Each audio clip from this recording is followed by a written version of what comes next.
The Wyoming Territory didn't forgive mistakes. Eliza Vale learned that truth before her boots hit the frozen ground of Deadwater Ridge. The stagecoach driver had warned her 3 times during the bone-rattling journey from Cheyenne, warned her about the cold that could steal fingers in an hour, about the wolves that followed the scent of blood for miles, about the kind of men who built empires in places where law was just a word painted on a sheriff's door. She'd nodded politely each time, her hands folded over the carpet bag that held everything she owned. She didn't tell him she'd seen worse.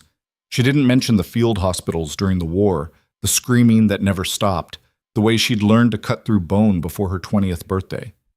Some things you kept to yourself out here. The stagecoach lurched to a stop, and the driver's voice cut through the wind. Deadwater Ridge. End of the line, ma'am. Eliza stepped down into ankle-deep snow. The settlement sprawled before her like a scar across the prairie. A collection of rough-hewn buildings clustered around a single dirt road that turned to frozen mud in winter. Smoke rose from chimneys in thin gray lines. The few people visible on the street moved quickly, heads down, as if the town itself wanted to swallow them. The cold hit her immediately. Not the clean cold of mountain air, but something heavier, meaner. It crept through her wool coat and settled in her chest. "Boarding house is that way," the driver said, pointing toward a 2-story structure with peeling paint. "Schoolhouse is past the general store. You teaching then?" "That's right," he grunted. "Good luck with that." Before she could ask what he meant, the crack of a gunshot split the air. Eliza's body reacted before her mind caught up, old instincts from the war taking over. She dropped low, scanning for the source. The driver swore and grabbed the reins, already backing the horses away. 50 yards down the road, a man staggered out from between 2 buildings. Even at this distance, Eliza could see the dark stain spreading across his coat. He took 2 more steps, then his knees buckled. Nobody moved. Eliza watched in disbelief as people on the street turned away. A woman shepherding 2 children actually stepped back inside a storefront, closing the door firmly behind her. An older man who'd been loading a wagon kept his head down, working faster. The wounded man collapsed face first into the snow. "Christ almighty," the driver muttered. "That's Mercer. Someone needs to help him." "No, ma'am. No, they don't." The driver's voice had gone tight. "You stay clear of that one. I'm telling you this as a kindness. Cade Mercer ain't your problem." But Eliza was already moving. The snow crunched under her boots as she crossed the street. Her hands were steady, her breathing controlled. She'd done this 100 times before, walked toward blood while everyone else ran from it. The war had taught her that hesitation killed more people than bullets. Up close, the man was bigger than she'd realized. Broad shoulders, heavy coat, dark hair matted with snow and dirt.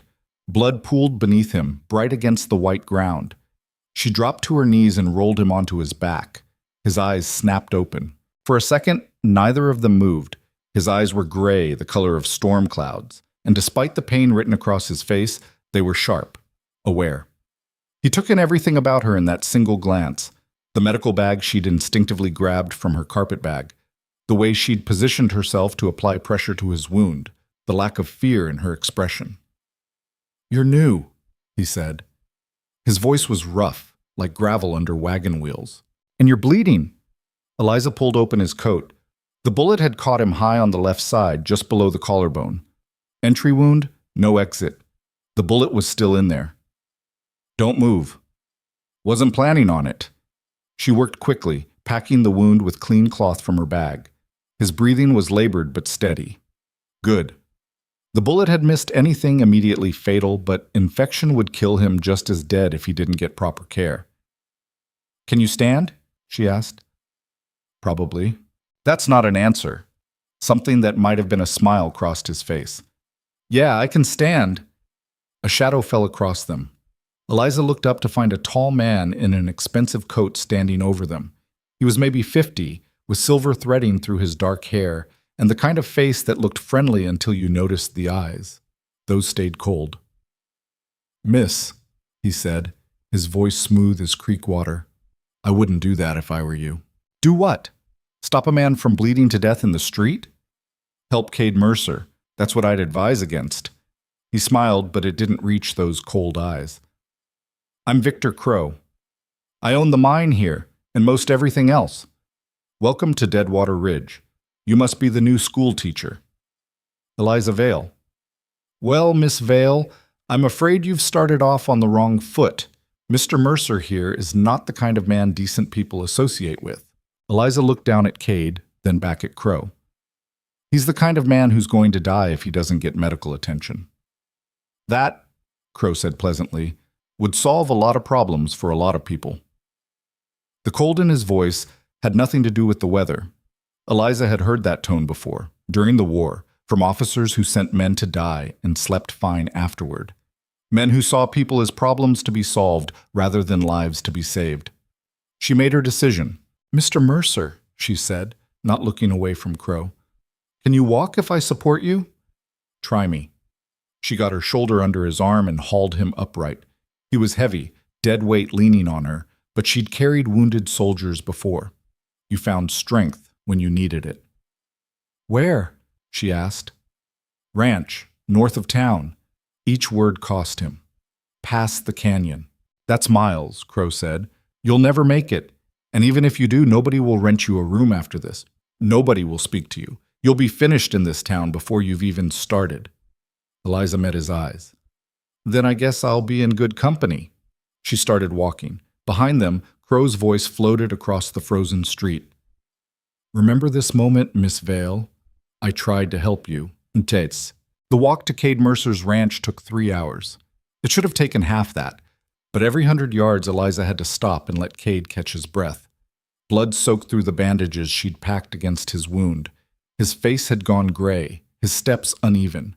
Twice he nearly went down, and both times she braced herself and held him up through sheer stubborn will. They didn't talk much. Cade was concentrating on staying conscious, and Eliza was focused on keeping them both moving before the cold or blood loss finished what the bullet had started. The landscape stretched endlessly in all directions, rolling prairie broken by stands of cottonwood and pine, everything blanketed in snow that glittered under weak winter sunlight. Finally, as the sun started its descent toward the horizon, they crested a low rise and Eliza saw it. The ranch sat in a shallow valley, protected from the worst of the prairie wind by canyon walls that rose like ancient sentinels to the north. The main house was solid, built from logs and stone, with smoke rising from the chimney. A barn stood nearby, along with corrals and several smaller outbuildings. And beyond it all, cutting through the canyon, she could see the silver thread of running water. Springs, Cade said, noticing where she was looking. Only reliable water source for 30 miles. They stumbled down the slope together. By the time they reached the house, Cade's weight had increased and his breathing had turned shallow. Eliza kicked open the door and half-dragged him inside. The interior was spare but well-maintained. A large stone fireplace dominated one wall. Simple furniture, nothing fancy. Everything clean and organized with military precision. She got him to a cot in the corner and lowered him down. Medical supplies? She asked. Cabinet. By the kitchen. She found what she needed. Basic tools, clean cloth, whiskey for sterilization. Not much, but it would have to do. She built up the fire first, getting the temperature inside the house warm enough to work, then returned to Cade. This is going to hurt, she said. Everything hurts. Fair point. She cut away his shirt and examined the wound properly for the first time. The bullet had definitely lodged inside, probably against bone. She'd need to extract it or risk infection that would kill him in days. You a doctor? Cade asked. Nurse, during the war. Eliza cleaned her hands in the whiskey. I've done this before. Which side? Does it matter? No, just making conversation. Save your strength. She worked by firelight, her hands moving with practiced efficiency. The bullet came out in pieces. It had shattered against his collarbone.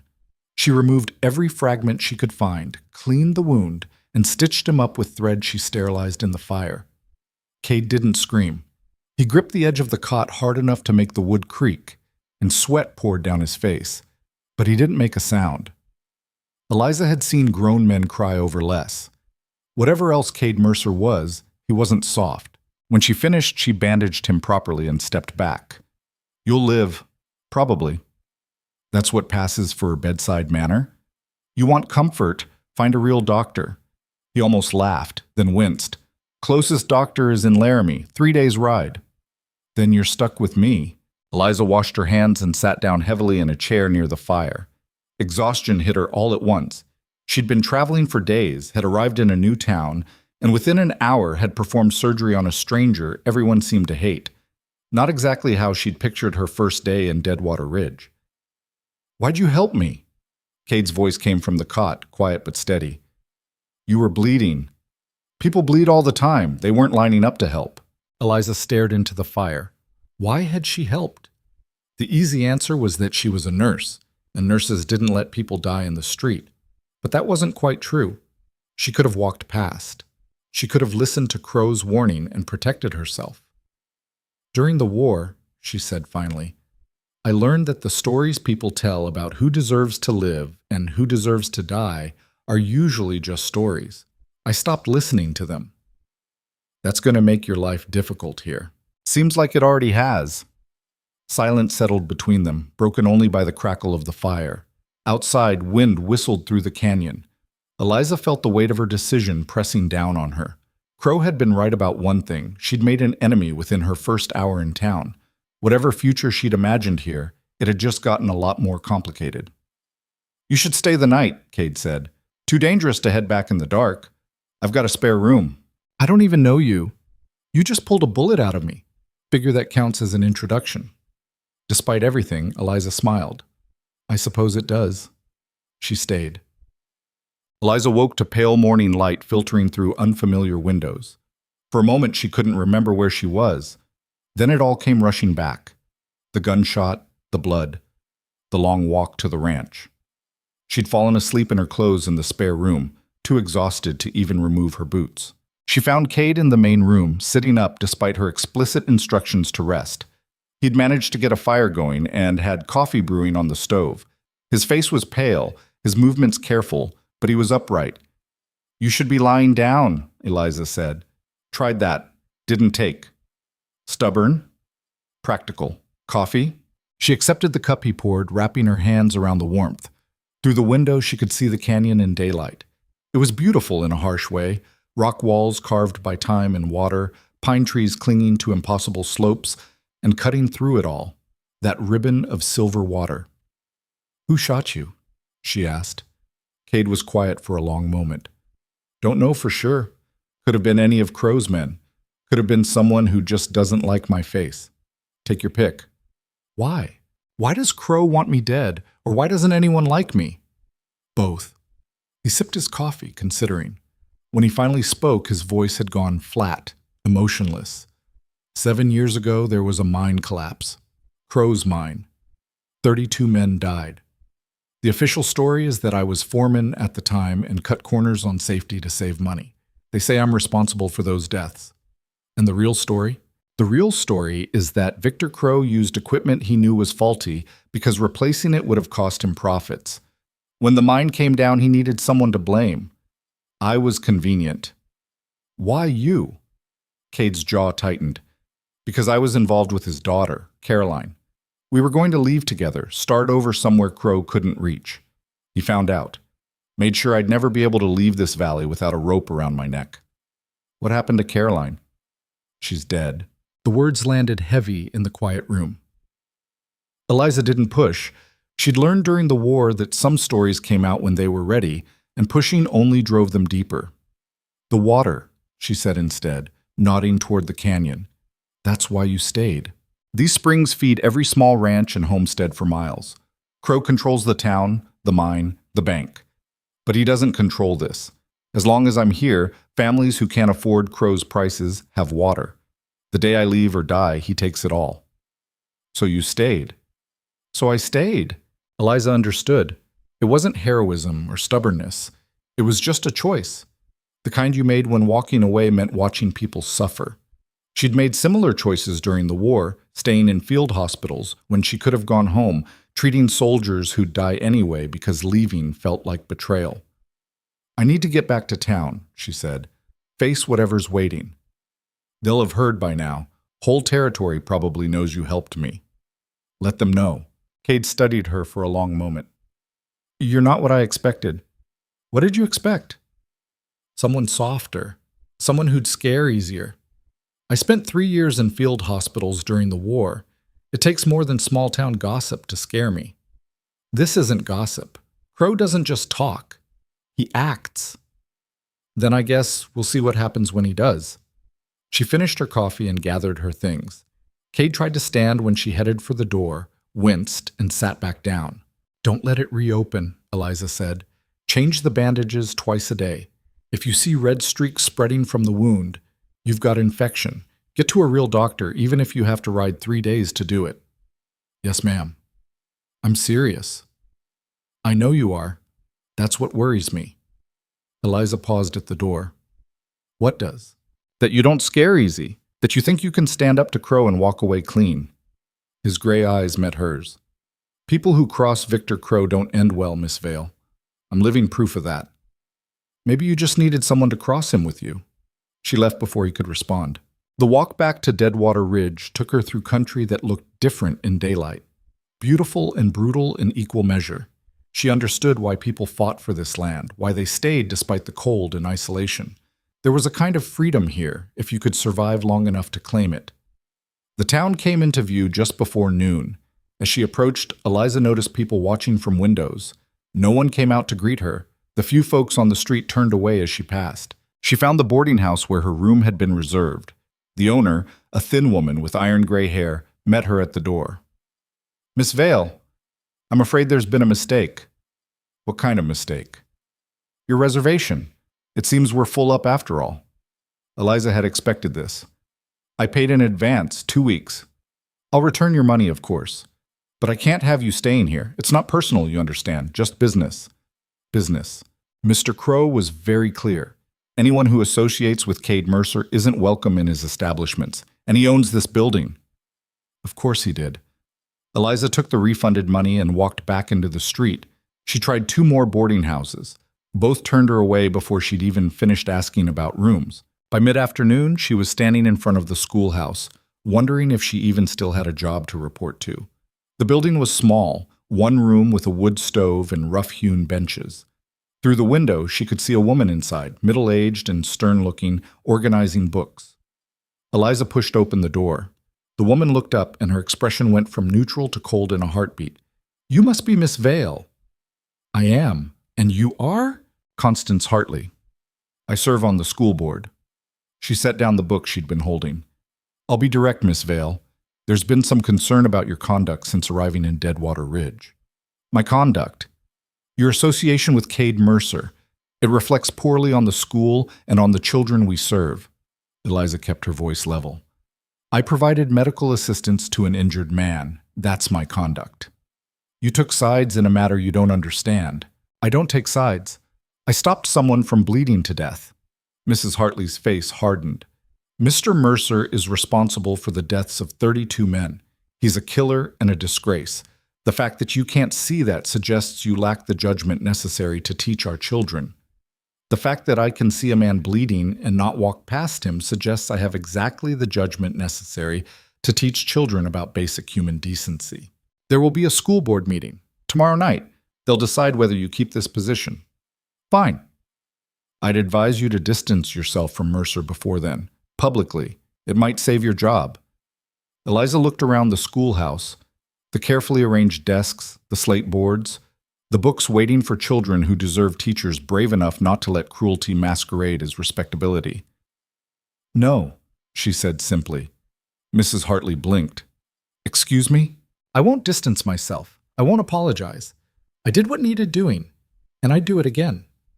Then you're a fool. Maybe, but at least I can sleep at night. She left Mrs. Hartley standing in the schoolhouse and walked back into the winter afternoon. No job, no place to sleep, no allies in a town that had already decided she was the enemy. She should have been terrified. Instead, for the first time since the war ended, Eliza felt something she'd almost forgotten: purpose. So, night fell over Deadwater Ridge like a hammer. Eliza sat in the general store nursing a cup of coffee the owner had grudgingly sold her. He hadn't kicked her out yet, but she could feel his discomfort radiating from behind the counter.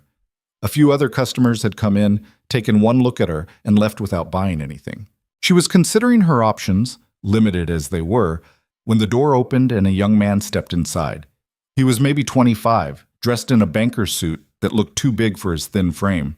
He had nervous eyes and the kind of face that probably got him dismissed in rooms full of older men. He bought coffee and sat down 3 tables away from Eliza. They didn't speak, but she noticed how he kept glancing at her when he thought she wasn't looking. Finally, he cleared his throat. "Miss Vale?" "Yes." "I'm Nathan Pierce. I work at the bank." He hesitated. "I heard what you did, helping Cade Mercer." "Seems everyone's heard." "I wanted to say—" He stopped, started again. "I wanted to say it was decent, what you did." Eliza studied him. "That's not a popular opinion." "No, it's not." Nathan stared into his coffee. "But it's true. Everyone's so afraid of Crow that we've forgotten what decent looks like." "You believe Mercer's innocent?"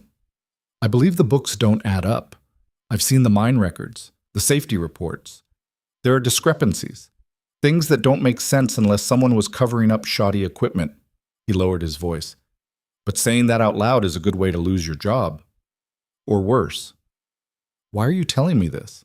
"Because I'm a coward. I've known the truth for years and done nothing about it. You've been here one day and you've already shown more courage than I've managed in 7 years. He stood abruptly. "There's a barn behind the old church. No one uses it anymore. You could sleep there tonight. It's not much, but it's warm and dry." "Thank you." "Don't thank me. If anyone asks, I never talk to you." He left quickly, like staying any longer might break whatever nerve had driven him to approach her in the first place. Eliza finished her coffee and headed for the barn. Nathan had been right. It was small and dusty, but someone had left blankets and a lantern. The church itself was dark, abandoned years ago when the town's last preacher had died. But the barn was dry and out of the wind.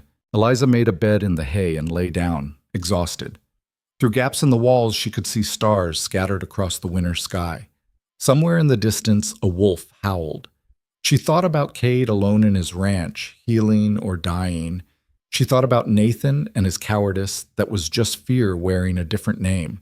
She thought about Crow and the kind of power that let men control entire communities through nothing but intimidation. And she thought about Caroline, Crow's daughter, who died under circumstances Cade hadn't explained. Eliza had come west to start over, to leave the war behind and build something new. Instead, she'd walk straight into a different kind of battle, one with no uniforms, no clear lines, just fear and silence and the slow suffocation of a town too afraid to breathe. She should have been planning her escape, should have been thinking about the next town, the next job, the next chance to start clean. Instead, she found herself planning to stay. The war had taught her many things, but the lesson that stuck deepest was this. Sometimes the only way through hell was straight ahead, eyes open, refusing to look away. Deadwater Ridge was hell in its own particular way, and Eliza Vale had stopped running from fires a long time ago. She fell asleep with her medical bag as a pillow and stars watching through the broken roof, and dreamed of frozen water that ran silver through ancient stone, the only thing keeping broken people alive. Tomorrow, she'd face the school board. Tomorrow, they'd try to break her. But tonight, alone in a borrowed barn in a town that hated her, Eliza smiled. Because for the first time in years, she knew exactly who she was fighting for. The school board meeting started at 7, but Eliza arrived at 6:30 to find the room already packed. They'd crammed every available body into the schoolhouse. Ranchers in work clothes still dusty from the day's labor, merchants in their Sunday best, wives whispering behind gloved hands. The air smelled of wool and wood smoke, and the particular tension that comes when people gather to watch someone else's life get torn apart. Eliza took a seat in the back corner, her spine straight, hands folded in her lap. She'd worn her best dress, the dark blue one she'd saved for special occasions, though calling this special felt like a sick joke. Through the crowd, she could see the school board members arranging themselves at the front, 5 men and Mrs. Hartley, all of them wearing expressions that said the verdict had been decided before she'd even walked in. Victor Crow sat in the front row, relaxed and smiling like a man at a theater performance. "All rise for the board," someone called, and the room shuffled to its feet. The chairman was a heavy-set man named Theodore Walsh, who owned the lumber mill. He cleared his throat importantly and launched into a speech about the sacred duty of education and the moral character required of those who shape young minds. Eliza stopped listening after the first minute. She'd heard versions of this speech before, during the war, from officers who sent boys to die while talking about honor, and after, from townspeople who praised her nursing until they learned she'd treated both Union and Confederate soldiers without asking which side they'd fought for. Moral character, she'd learned, usually just meant agreeing with whoever held power. "Miss Eliza Vale," Walsh said, and his voice cut through her thoughts. "You stand accused of conduct unbecoming a teacher, specifically providing aid and comfort to a known criminal, thereby bringing disgrace upon this school and this community." "He was bleeding in the street," Eliza said. "I'm a nurse." "You're a teacher now, and teachers must maintain certain standards. Does that include watching people die?" A murmur rippled through the crowd. Walsh's face reddened. "You will address this board with respect." "I am. I'm asking a genuine question. What standard says I should have left an injured man to bleed out?" Mrs. Hartley leaned forward. "The issue isn't whether you helped someone injured, it's who you helped. Cade Mercer is responsible for the deaths of 32 men. He's a murderer." "Has he been convicted of murder?" "The evidence—" "I asked about a conviction, a trial, due process." Eliza stood, and the room went quiet. "Or does Deadwater Ridge skip those steps when it's convenient?" Victor Crow rose smoothly from his seat. "May I address the board?" Walsh nodded. "Of course, Mr. Crow." Crow turned to face the crowd, his voice carrying easily. "I appreciate Miss Vale's passion, truly. It speaks well of her that she wants to help people. But passion without wisdom is dangerous, especially in someone we trust with our children." He paused, letting the words sink in. Eliza watched him work the room like a preacher at a revival, making eye contact, gauging reactions, adjusting his tone. 7 years ago, Crow continued, this community suffered a tragedy. Men died because Cade Mercer cut corners, ignored safety protocols, and prioritized profit over human life. I lost friends in that collapse. We all did. The investigation was thorough. The evidence was clear. Mercer was responsible. "The investigation you paid for," Eliza said. The room went dead silent. Crow's smile didn't waver, but something cold flickered in his eyes. "I'm sorry? You owned the mine. You hired the investigators. You presented the evidence." Eliza took a step forward. "Forgive me if I find it convenient that the investigation blamed your foreman instead of your equipment." "Young lady, you don't know what you're talking about." "Then explain it to me. Explain why the safety reports show faulty equipment was flagged 6 months before the collapse. Explain why those reports disappeared from the official record. A lie, but a calculated one." Eliza was gambling that Nathan had been telling the truth about the discrepancies, that there were records somewhere that didn't match Crow's story. From the way Crow's jaw tightened, she'd guessed right. "Those reports were doctored," Crow said. "Mercer altered them to cover his tracks." "Then why wasn't he arrested? Why just fired and blamed? If the evidence was so clear, why isn't he in prison?" "Because proving intent is difficult, and because I took pity on him despite what he'd done." Crow's voice hardened. "A mistake I've regretted ever since." Walsh banged his hand on the desk. "This is not a trial of Cade Mercer. We're here to discuss Miss Vale's fitness as a teacher." "They're connected," Eliza said. "You're asking me to accept that helping an injured man makes me unfit to teach children. I'm asking you to explain why that man is considered guilty without a trial." Mrs. Hartley stood. "Because we know what he did. Because 32 families lost fathers and sons and brothers. Because this town lived through that tragedy, and we don't need some outsider who's been here 2 days telling us we don't know our own history. History written by the man who profits from it." "That's enough," Walsh said. "Miss Vale, you will sit down and show respect to this board and to Mr. Crow, or I will have you removed." Eliza didn't sit. "I'll show respect when it's earned." The room erupted. People shouted over each other, some defending Eliza, more condemning her. Walsh banged the desk repeatedly, trying to restore order. Through the chaos, Eliza locked eyes with Crow. He wasn't shouting. He just watched her with the expression of a man cataloging exactly how to destroy someone. When the noise finally died down, Walsh's face was purple with rage.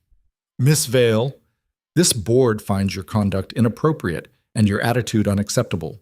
You are hereby dismissed from your position effective immediately. Furthermore—" "Wait." Everyone turned. Nathan Pierce stood near the back, one hand raised like a schoolboy asking permission to speak. His face was white, but his voice was steady. "The board should know," he said, that there are financial records that contradict Mr. Crow's version of events. Crow's head snapped toward him. Mr. Pierce, I don't think I've seen them. Nathan's voice grew stronger. Safety equipment purchases that were recorded but never delivered. Maintenance requests that were approved but never completed. Money allocated for mine improvements that went elsewhere. Those records are confidential bank documents, Crow said. If you've been accessing them without authorization, they're not bank records, they're mine documents. Public record technically, though you've kept them buried for 7 years. Walsh frowned. Where are these records now? I can provide them to the board. If the board wants to see them. The room held its breath. Eliza watched Walsh's face as he calculated the politics of the moment. Crow was powerful, owned half the town, controlled most of the jobs. But if there were real documents, real evidence, ignoring them would be harder to justify. This is absurd, Crow said. We're talking about a woman's employment, not relitigating a closed investigation. Seems to me they're the same thing, a voice called from the crowd. Eliza turned and saw a rancher she didn't recognize, middle-aged with weathered skin and calloused hands. He stood slowly. My brother died in that collapse. I've spent 7 years hating Cade Mercer for it, but if there's evidence we didn't see, I want to see it now. Another voice, a woman this time. So do I. My husband died down there. Then another, and another. The families of the dead, speaking up for the first time in 7 years, asking questions they'd been too grief-stricken or too afraid to ask before. Walsh looked panicked. Mrs. Hartley looked furious. And Victor Crow looked like a man watching his carefully constructed world start to crack. This meeting is adjourned, Walsh said quickly. We'll reconvene when— No. The rancher's voice cut through. We'll reconvene now. Mr. Pierce, get those records. Nathan nodded and practically ran from the room. The crowd waited in tense silence. Eliza remained standing, her heart hammering. She'd pushed, hoping to create doubt. She hadn't expected this, an actual reckoning, 7 years delayed but finally arriving. Crow stood. This is a witch hunt. I won't be subjected to— Sit down, Victor. The rancher's voice was quiet but absolute. You spent 7 years telling us you were the victim here too. Time to prove it. Crow sat. But his eyes found Eliza again, and the promise in them was clear. Whatever happened tonight, she'd pay for it later. Nathan returned 20 minutes later carrying a leather case stuffed with papers. His hands shook as he spread them across the desk in front of the board. Purchase orders, he said. Dated 6 months before the collapse. Crow Mining ordered new support beams and safety equipment. The orders were approved. The money was allocated. And? Walsh asked. And the equipment never arrived. The money went to other purchases, luxury items for Mr. Crow's personal use, but the paperwork was filed as if the safety equipment had been installed. That's a lie, Crow said. Those records have been altered. They're notarized, dated, cross-referenced with bank deposits. Nathan's voice didn't shake anymore. I've spent months verifying them because I couldn't believe it myself, but it's all here.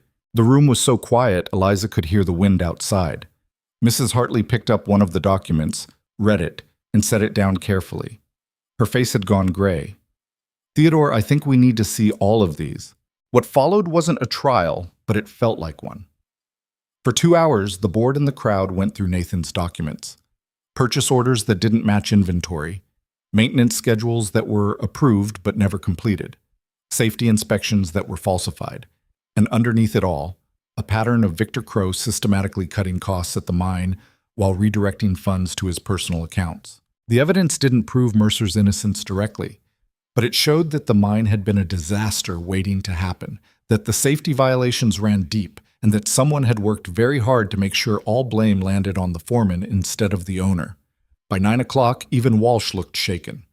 Mr. Crow, do you have a response to these allegations? Crow's mask of friendly concern had shattered. His face was hard, his voice tight. I have lawyers who will respond. This board has no authority to investigate matters that were settled 7 years ago. Maybe not, the rancher said. But the territorial marshal does, and I'm writing to Laramie first thing tomorrow to ask him to reopen the case. Murmurs of agreement rippled through the crowd. Crow stood abruptly.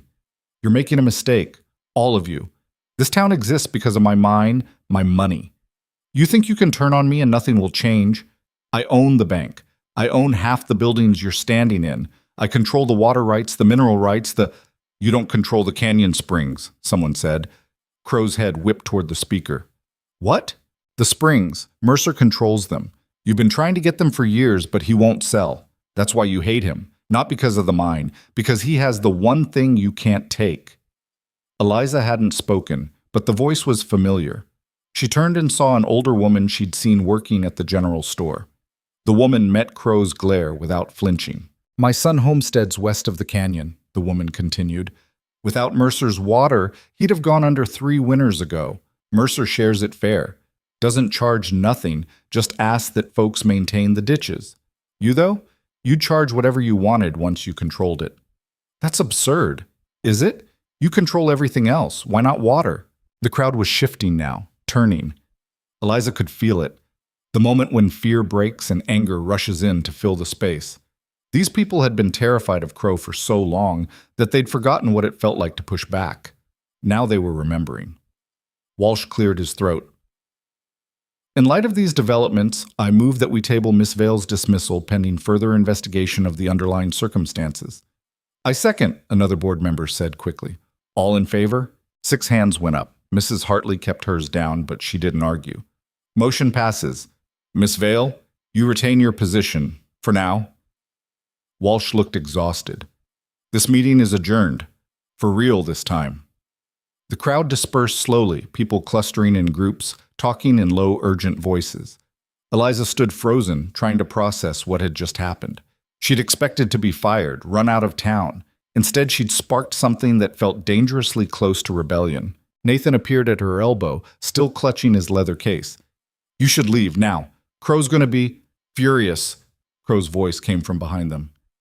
That's the word you're looking for. They turned. Crow stood 3 feet away, his expensive coat perfectly buttoned, his face a mask of controlled rage. Mr. Pierce, he said softly, your employment at the bank is terminated, effective immediately. Clear out your desk tonight. Nathan went pale but didn't respond. And Miss Vale. Crow's cold eyes fixed on her. You've made a very serious enemy tonight. I hope you understand that. You made yourself an enemy when you let 32 men die, Eliza said. I tried to warn you, tried to help you avoid this, but you insisted on playing hero. He stepped closer.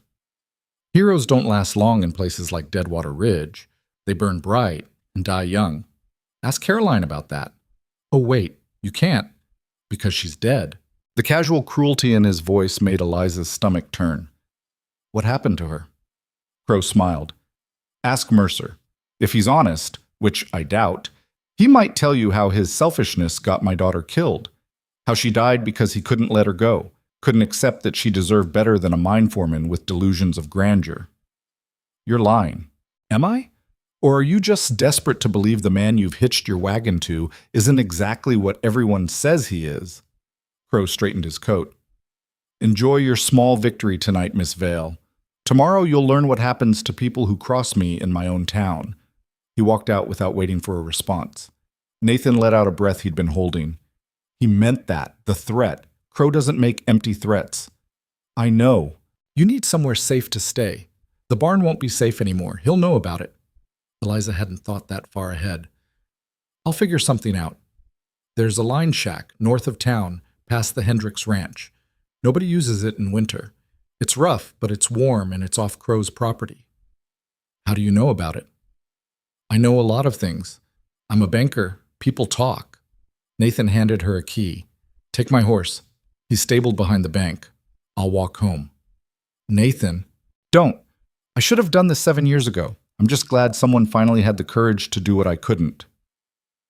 He left quickly, disappearing into the night. Eliza stood alone in the empty schoolhouse, holding a key to a horse and directions to a shack she'd never seen. Around her, the room felt smaller than it had before, the walls pressing in. She'd won something tonight. She just wasn't sure what. Outside, snow had started falling again, soft flakes drifting through lamplight. Eliza walked to the bank, found Nathan's horse, a patient gelding that didn't protest when she saddled him, and rode north out of Deadwater Ridge. The line shack was exactly where Nathan said it would be. 1 room, a stove, a cot, Spartan but functional. She got a fire going and sat watching flames dance while her mind replayed the meeting. The look on Crow's face when Nathan produced those documents. The rancher standing up, demanding answers. Mrs. Hartley's shocked silence. And underneath it all, the current of violence barely restrained, the sense that something fundamental had shifted and nobody knew what would happen next. Eliza thought about Cade, alone at his ranch. She wondered if he'd heard about the meeting yet, if he knew that his name was being spoken again in connection with the truth instead of lies. She wondered what he'd think of her standing up in a room full of hostile strangers and demanding they question the story they'd accepted for 7 years. And she wondered about Caroline, who she'd been, how she'd died, what Crow had meant about Cade's selfishness getting her killed. Sleep came hard. When it did, Eliza dreamed of mine collapses and frozen water and a woman's voice calling from the darkness, warning her to run while she still could. She woke before dawn to the sound of horses outside. Eliza sat up fast, hand reaching instinctively for the medical bag that served as her only weapon. Through the shack's single window, she could see shapes moving in the pre-dawn darkness. 3 riders, maybe 4. Then a voice called out, "Miss Vale? It's Ben Hendricks. I own the ranch south of here." She recognized the name, the rancher who'd stood up at the meeting. Eliza wrapped a blanket around her shoulders and opened the door. Ben Hendricks sat his horse like a man who'd been born in the saddle. Mid-50s, weathered face, eyes that missed nothing. 2 other riders flanked him, younger men who shared his features. Sons, probably. "Sorry to wake you," Ben said, "but we figured you should know. Crow's men rode out about an hour ago, headed for Mercer's ranch." Eliza's chest tightened. "How many?" 6 that we counted, armed. She was already moving, gathering her few possessions, killing the fire in the stove. "I need to get there." "We figured. That's why we came. My boys and I are riding out there anyway. You can come with us." "Why are you helping?" Ben's face was grim. "Because my brother Tom died in that mine. I spent 7 years believing Cade Mercer killed him. Turns out I was wrong. Least I can do is make sure Mercer doesn't die tonight because I was too stubborn to see the truth earlier." They rode hard through the pre-dawn cold. The world was still dark, stars fading as the eastern horizon started to pale. Eliza's hands were numb on the reins despite her gloves, her face raw from wind. She pushed the horse harder, keeping pace with the Hendricks men. By the time they reached Mercer's ranch, the sky was turning gray. They crested the rise overlooking the valley, and Eliza's heart sank. 6 horses stood outside Cade's house. Smoke rose from the chimney. Someone had gotten the fire going. The door hung open, dark wood stark against snow. "Could be too late," one of Ben's sons said quietly, "or we're in time to even the odds." Ben drew a rifle from his saddle. "Come on." They rode down the slope at a walk, weapons ready, watching for movement. As they got closer, Eliza could hear voices from inside the house, shouting, the crash of something breaking. Ben dismounted, motioning for the others to spread out. Eliza slid from her horse and followed him to the door, her medical bag clutched tight. Whatever she found inside, someone was going to need help. The interior of Cade's house had been torn apart. Furniture overturned, shelves pulled down, paper scattered across the floor. And in the center of it all, Cade stood backed against the far wall, facing 6 men. He'd been beaten. Blood ran from a cut above his eye, his lip was split, and he held his left arm carefully against his ribs. But he was standing, and his gray eyes burned with fury that made even armed men keep their distance. Victor Crow stood near the fireplace, impeccably dressed despite the early hour. He held Cade's rifle in his hands, turning it over like he was examining merchandise. "I'm offering you one last chance," Crow said. "Sign the deed, transfer water rights to me. I'll even pay you fair market value. Go to hell. I've been patient with you for 7 years. That patience is exhausted." "Then shoot me." "But I'm not signing," Crow sighed. "You never did understand when you were beaten." He nodded to his men. "Break his hands. Both of them. Make sure he can't work a ranch anymore. Once he's crippled and starving, maybe he'll reconsider." The men moved forward. "That's far enough." Everyone froze. Ben Hendricks stood in the doorway, rifle leveled. His sons flanked him, weapons raised, and behind them Eliza stepped into view. The shock on Crow's face was almost worth the whole terrifying ride. "Ben," Crow said carefully, "this doesn't concern you." "Doesn't it? You're on my neighbor's property, threatening him with armed men. Seems like it concerns me plenty. Mercer killed your brother. No. You did. Or near enough that the difference doesn't matter. Ben's rifle didn't waver. Now you and your men are going to leave, nice and peaceful. One of Crow's men shifted, hand moving toward his gun. Ben's son fired, not at the man, but at the floor near his feet. The sound in the enclosed space was deafening. Next one goes higher, the son said calmly. Crow's men looked at their boss. Whatever they were being paid, it wasn't enough to die for. Slowly, hands moved away from weapons. Crow's face had gone purple. You're making a mistake, Ben. All of you. I own this territory. You own buildings and paper claims. You don't own people, not anymore. Ben gestured with the rifle. Get out. Crow dropped Cade's rifle and walked to the door. His men followed, casting nervous glances at the Hendricks boys. At the threshold, Crow stopped and looked back at Eliza. This isn't over, he said quietly. I know, Eliza replied. They left. The sound of horses fading into the morning was the sweetest thing Eliza had heard in days. Cade slumped against the wall, the fury draining out of him. Eliza was at his side in seconds, checking his injuries. The cut above his eye needed stitches. His ribs might be cracked, and his hands were swelling where they'd hit him. You need to sit down, she said. I'm fine. You're bleeding from your head and can barely stand. Sit down before you fall down. He sat. Eliza got to work, cleaning wounds, checking for breaks. Ben and his sons righted the furniture and began picking up the scattered papers.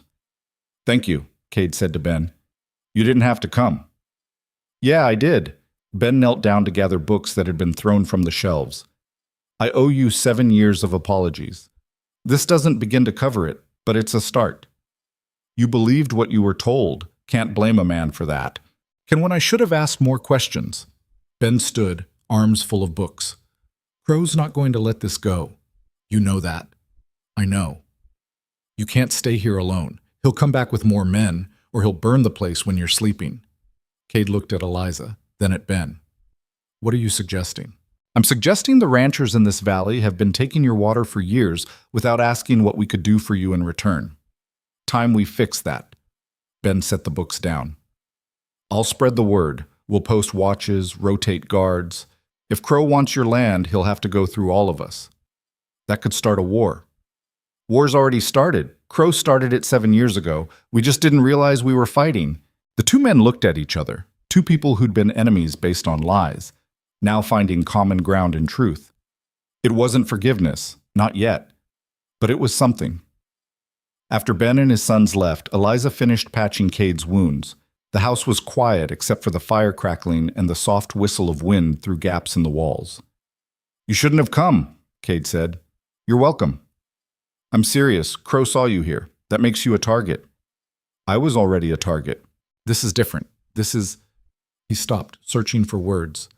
Before, he just wanted you gone. Now, he'll want you dead.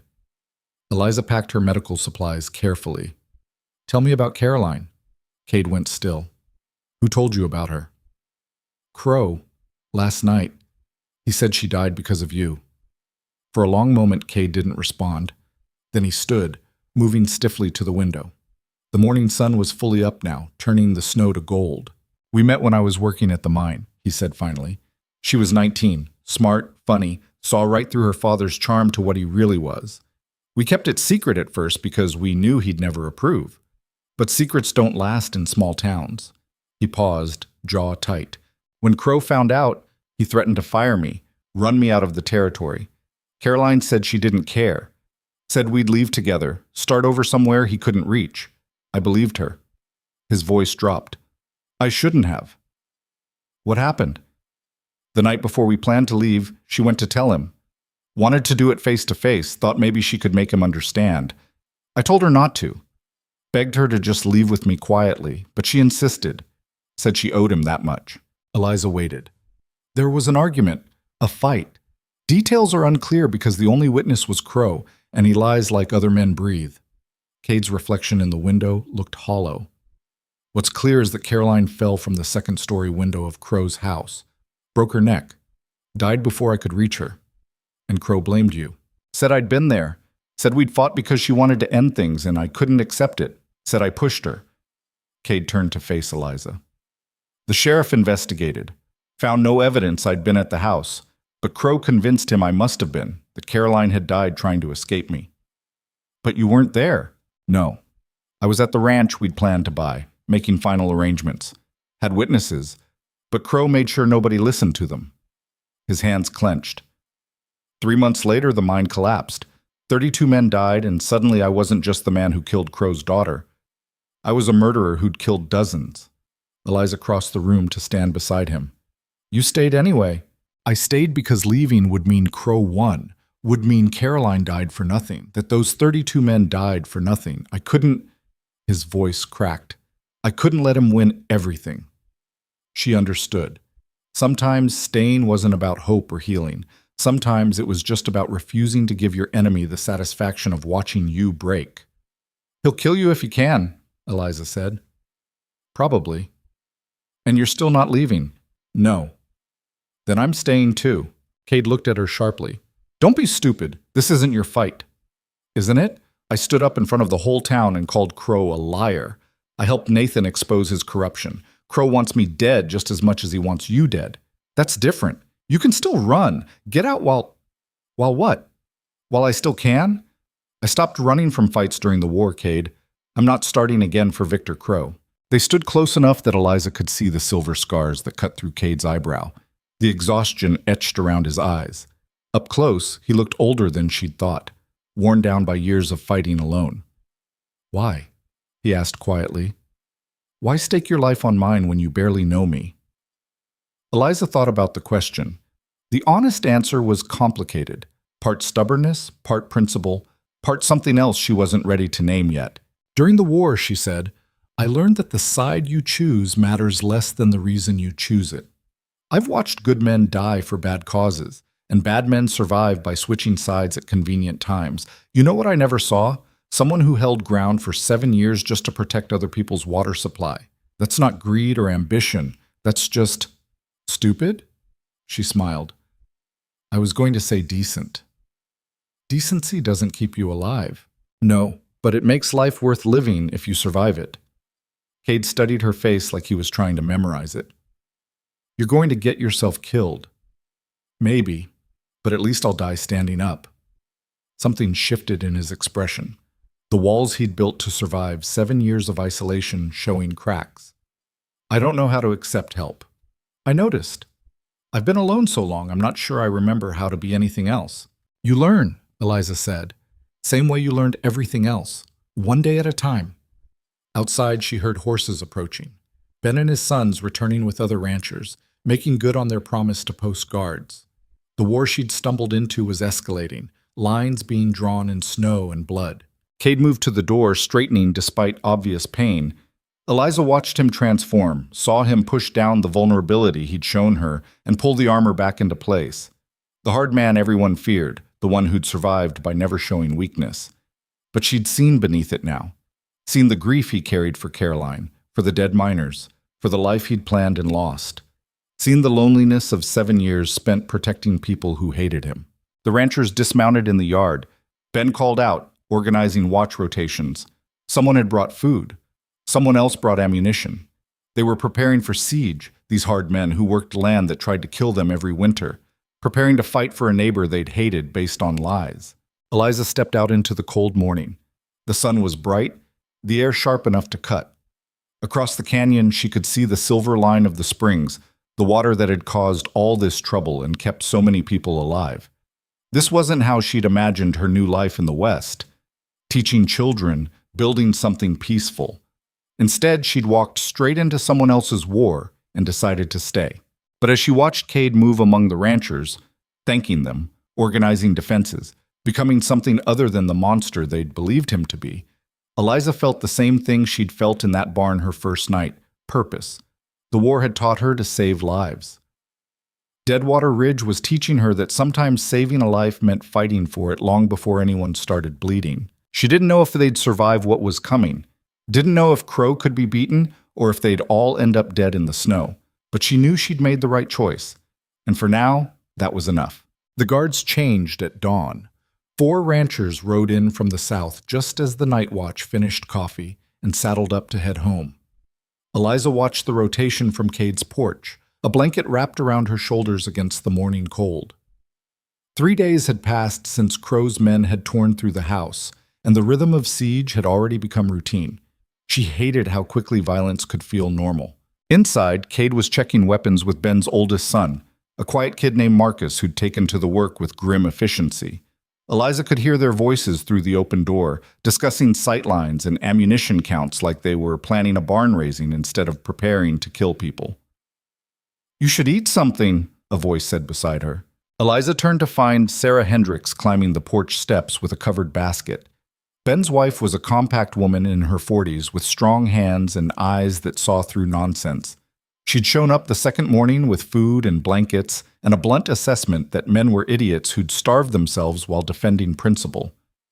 "I'm not hungry," Eliza said. "Didn't ask if you were hungry. Said you should eat." Sarah set the basket down and pulled out fresh bread, still warm. "You keep skipping meals and you'll be useless when trouble actually comes." "If trouble comes." "When?" Sarah broke the bread and handed Eliza half. "Crow's just waiting for the right moment. He's not the forgiving type." Eliza bit into the bread. It was good solid food that tasted like home, even though she'd never had a home that felt like this.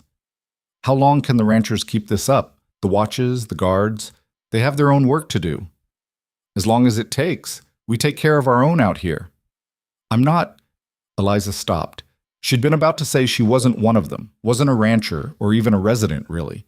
But Sarah was looking at her with an expression that said the words didn't matter. "You stood up when nobody else would," Sarah said. "That makes you one of us, whether you like it or not." Marcus appeared in the doorway. "Mrs. Hendricks, Cade wants to know if you brought any of that salve. His ribs are still giving him trouble." Sarah sighed. "Course they are. Man refuses to rest." She gathered her basket and headed inside, already scolding Cade about being a stubborn fool before she'd even reached him. Eliza stayed on the porch, watching the canyon. The springs caught morning light and threw it back in silver fragments. Beautiful and deadly, like everything else in this territory. People would kill for that water. Were killing for it, had been for years in ways both quick and slow. She thought about teaching, about the schoolhouse sitting empty while she played soldier at a ranch under siege. The school board had sent word through Nathan that her position remained open, but nobody expected her to show up for classes while Crow was actively trying to destroy her. The children were being taught by Mrs. Hartley, who'd apparently discovered a sudden commitment to education despite her previous enthusiasm for having Eliza fired. Politics made people flexible. A rider appeared on the southern ridge, moving fast. Eliza's hand went to the rifle leaning against the porch rail before she recognized the horse. Nathan's gelding, the one he'd loaned her that first night. Nathan himself rode low in the saddle, pushing the animal hard. Marcus was already moving, calling out to the guards. By the time Nathan reached the ranch, 6 rifles were trained on him until someone confirmed his identity. He dismounted badly, nearly falling. His face was bruised, one eye swollen shut, and blood had dried on his collar. "Crow," he gasped. "Coming. Tonight." Eliza grabbed him before he fell. "How many?" "All of them. Every man he's got." Nathan leaned on her heavily. "I heard them planning. 20, maybe 25 men. They're going to—" He coughed, winced. "Going to burn the place. Kill anyone who stands in the way. Make it look like an accident." Cade emerged from the house, Sarah right behind him. He took in Nathan's condition with one quick glance. "Get him inside. Sarah, check his injuries. Marcus, ride for your father. Tell him we need everyone who can shoot, and we need them before sundown." People moved. Within minutes, Marcus was riding south at a gallop, while Sarah tended to Nathan's wounds, and Cade gathered the guards to explain the situation. Eliza watched him work, calm, methodical, the kind of commander men followed because he didn't waste words or panic. The war had been full of officers who commanded through volume and rank. The ones who actually kept soldiers alive were the ones like Cade, who stayed cold when everything went hot. "Miss Vale," Cade's voice cut through her thoughts.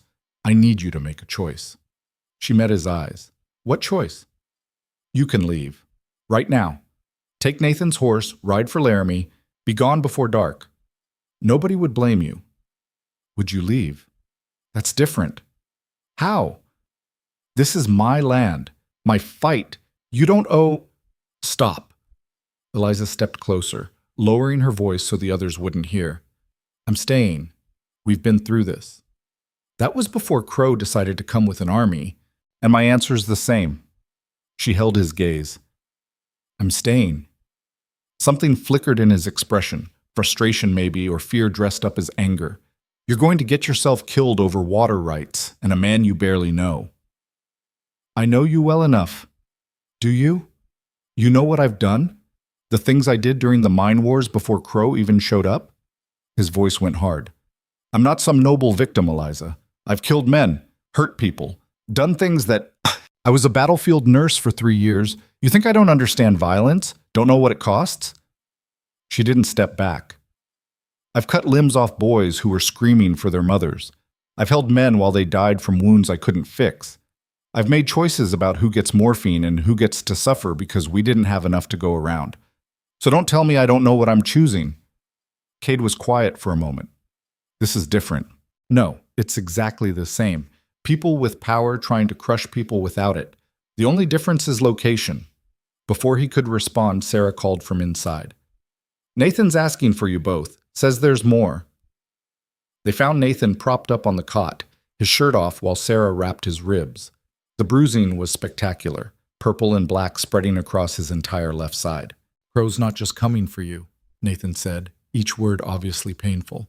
He's planning to hit the other ranchers too, burn their barns, poison their wells. Anyone who stood with you at that meeting, anyone who helped afterward, he wants to make examples. That's half the valley, Cade said. I know.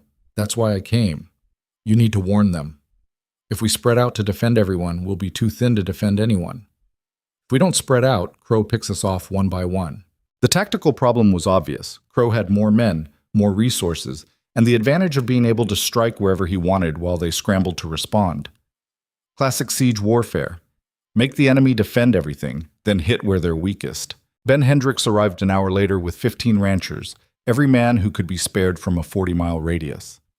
They gathered in Cade's main room, rough men with weather-beaten faces and the kind of practical toughness that came from surviving winters that killed livestock and summers that burned crops to dust.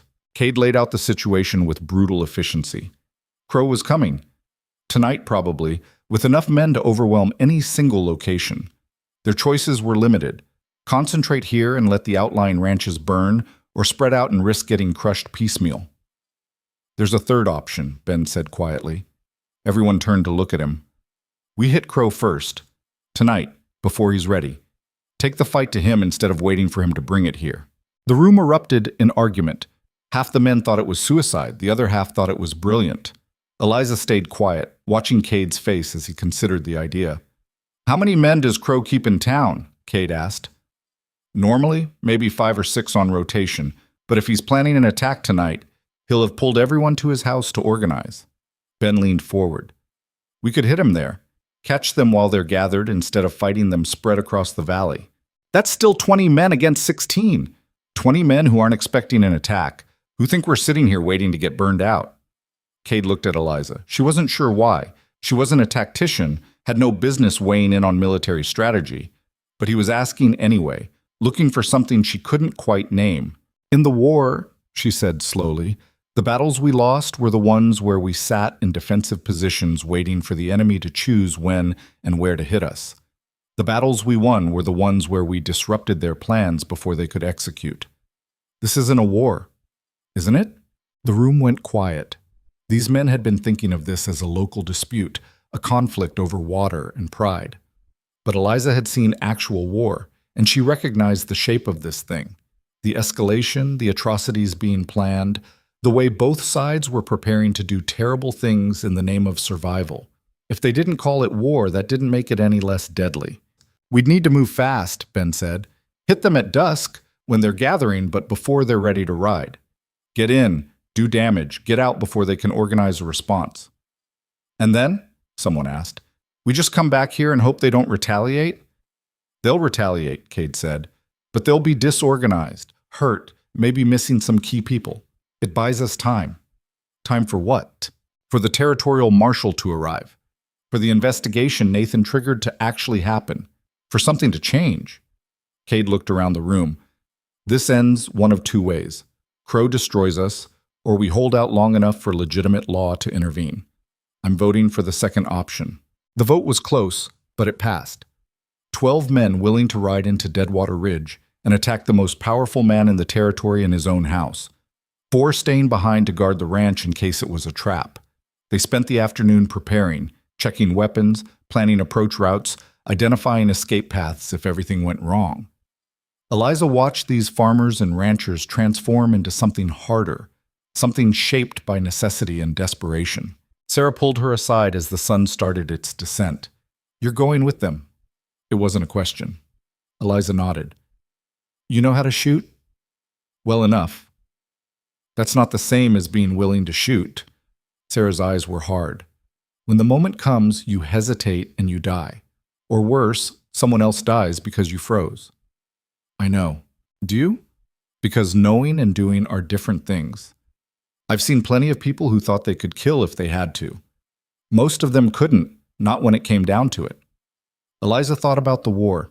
She'd never pulled a trigger, but she'd made choices that killed people just as surely, deciding who got treatment and who didn't, who received the last of the medicine, who was too far gone to save. Those choices had weight. They cut just as deep as bullets. "I'll do what needs doing," she said. Sarah studied her for a long moment, then handed her a pistol. "It's loaded. 6 shots. Make them count." The weapon was heavier than Eliza expected. She checked the cylinder like she'd seen soldiers do during the war, making sure it rotated smoothly, that the rounds were properly seated. "Thank you," she said. "Don't thank me, just come back alive." Sarah's voice softened slightly. "That man in there, Cade. He's been alone too long. He's forgotten what it's like to have something worth living for. You've reminded him. Don't get yourself killed and undo all that work." Before Eliza could respond, Sarah was gone, heading back to the kitchen where she'd been preparing food for the men staying behind. Cade found Eliza an hour before dusk. She was on the porch again, watching the light change across the canyon. He stood beside her without speaking, and for a while they just existed in the same space, breathing the same cold air. "You don't have to come," he said finally.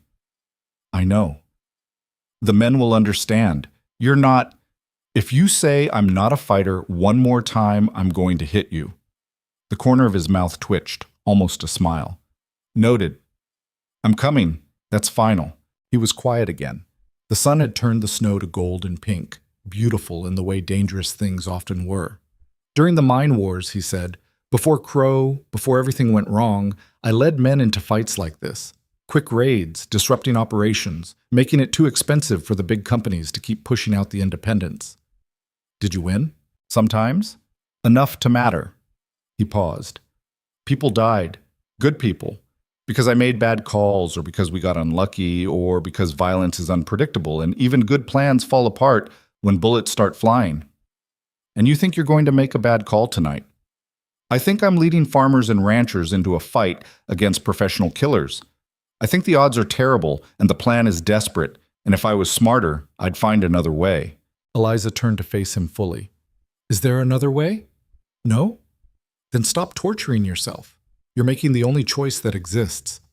She hesitated, then said what she'd been thinking for days. Crow killed Caroline. Whether he pushed her, or drove her to that window, or just created the situation that made her desperate enough to try escaping, he killed her. And he's been killing this valley piece by piece for 7 years. Tonight we stop letting him. Cade's jaw tightened. "You sound very certain." "I am. I spent 3 years watching good people die because other people with power decided their lives didn't matter. I'm done watching." She met his eyes. "I'm done letting men like Crow win just because they're willing to be more ruthless than everyone else. You might die tonight. So might you. I've made my peace with that. So have I." They stood close enough that Eliza could see the conflict in his face, the part of him that wanted to protect her fighting with the part that recognized she'd made her choice and had every right to make it. She'd seen that look before, on officers who had to send soldiers into battles they might not survive. The difference was, Cade cared. She could see it in the tension around his eyes, the way his hands clenched and unclenched at his sides. He cared, and it was costing him. "If something happens to me," he said quietly, "the deed to this place is in a lockbox under the floorboards. Second bedroom by the window. The water rights transfer with it. Make sure it goes to the Ranchers Collective, not to Crow. Tell them yourself when we get back. Eliza, no. She was surprised by the force in her own voice. You don't get to say goodbye to me like I'm never seeing you again. We're going in, we're doing the job, and we're coming back. That's the plan. Plans change. Then we'll adapt. But I'm not listening to your last words before we've even left. Something shifted in his expression. You're stubborn. You're just noticing this? No. I noticed the first day when you wouldn't leave me bleeding in the street. He almost smiled again. Should have known then that you were going to be trouble. Best kind of trouble. Debatable. The moment hung between them, fragile and sharp. Eliza felt the pull of it, the temptation to say things that might not survive the night if left unspoken. But fear of dying wasn't a good reason to say things that needed time and certainty behind them. So instead, she just stood with him while the light faded and the temperature dropped and the men inside finished their preparations for violence. When full dark came, they mounted up. 12 riders moving through winter night, weapons checked, faces grim. Cade led, with Ben beside him. Eliza rode in the middle of the group, the pistol Sarah had given her heavy in her coat pocket. Around her, these men who'd been farmers and ranchers this morning were becoming something else, transforming in the same way she'd seen boys become soldiers. Nobody talked. The only sounds were hoofbeats muffled by snow and the creak of leather and metal. They approached Deadwater Ridge from the north, avoiding the main road. Crow's house sat on the eastern edge of town, a large two-story structure that announced his wealth and power. Lights blazed in every window. Through the gaps in the curtains, Eliza could see movement. Lots of it. Cade raised a hand and the group stopped. He dismounted, motioning for Ben and Eliza to follow. They crept closer on foot, using the buildings for cover. Crow's yard was full of horses. Eliza counted quickly. At least 20, maybe more. Men moved between the house and a large barn, carrying weapons, loading wagons. This wasn't just preparation for a raid, it was preparation for a massacre. They're loading accelerants, Ben whispered, pointing. Oil, pitch. They're going to burn everything. Cade's face was stone. How many men can you see? 15, maybe 20. Probably more inside. The odds were worse than they'd thought, but turning back now would just mean waiting to die on their own land instead of fighting on ground they'd chosen. We hit the barn first, Cade said quietly. Destroy their supplies, create chaos. Half of us focus on that, half provide cover. We're not trying to win. We're trying to hurt them badly enough that they can't execute their plan tonight. And if they come after us, we fall back to the prepared positions, lead them into the canyon where we have the advantage. It was a terrible plan. Eliza could see the fear in Ben's eyes, the way his hands shook slightly as he checked his rifle. These weren't soldiers. They were desperate men fighting for their homes against an enemy with more experience, more weapons, more everything. But sometimes terrible plans were the only ones available. They returned to the group. Cade laid out the approach in whispers. Who would hit the barn? Who would provide covering fire? When to break contact and retreat? The men listened with faces that said they knew how bad this was, but were doing it anyway. One more thing, Cade said. If I go down, Ben takes command. If we both go down, you scatter and run. Don't try to be heroes. Get home, protect your families, and wait for the law. Understood? Grim nods all around. All right. Cade checked his rifle one last time. Let's go ruin Victor Crow's night. They moved in two groups. Cade led 6 men toward the barn, while Ben took 5 to positions that would let them cover the withdrawal. Eliza stayed with Cade's group, her heart hammering so hard she was sure everyone could hear it. The barn loomed ahead, dark wood against darker sky. Light spilled from the open doors. Inside, she could see the wagons loaded with accelerants, the crates of supplies, everything Crow needed to burn out half the valley. Cade signaled. They moved forward, quiet as ghosts. They were 10 yards from the barn when someone shouted. Everything happened at once.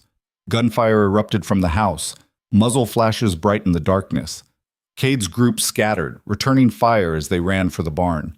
Eliza hit the ground hard, rolling behind a water trough as bullets tore through the air where she'd been standing. The night exploded into chaos.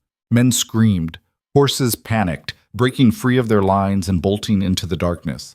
Someone threw a torch into the barn, and the accelerants caught with a roar that turned night into day.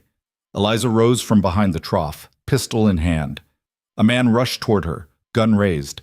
She fired without thinking, pure instinct and training from watching soldiers for 3 years. The man went down. She'd just shot someone. Killed them, maybe. The thought tried to root her in place, but training overrode shock. Move or die. Those were the options. She ran for the barn where Cade and his men were fighting hand-to-hand with Crow's guards. The building was fully involved now, flames climbing the walls, smoke pouring into the winter sky. Ben's covering fire kept more men from reaching them, but it wouldn't last forever. Cade appeared through the smoke, his face blackened, eyes wild. "Fall back! Everyone fall back!" They ran. Bullets chased them across the yard, kicking up snow and dirt. One of the ranchers went down screaming, clutching his leg. 2 others grabbed him, dragging him toward the horses. Eliza made it to her mount, hauled herself into the saddle. Around her, men were doing the same, some wounded, all terrified.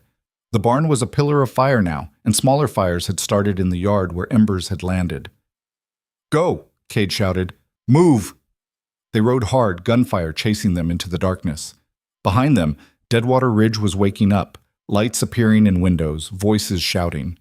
The attack had lasted maybe 5 minutes, but it felt like hours. They didn't stop until they were miles out of town, far enough that pursuit would be difficult in the dark.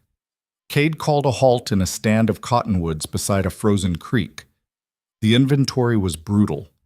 1 man dead, shot through the chest in the initial exchange, 2 wounded badly enough that they needed immediate attention, 4 others with minor injuries, and all of them traumatized, shaking, coming down from the adrenaline that had kept them moving.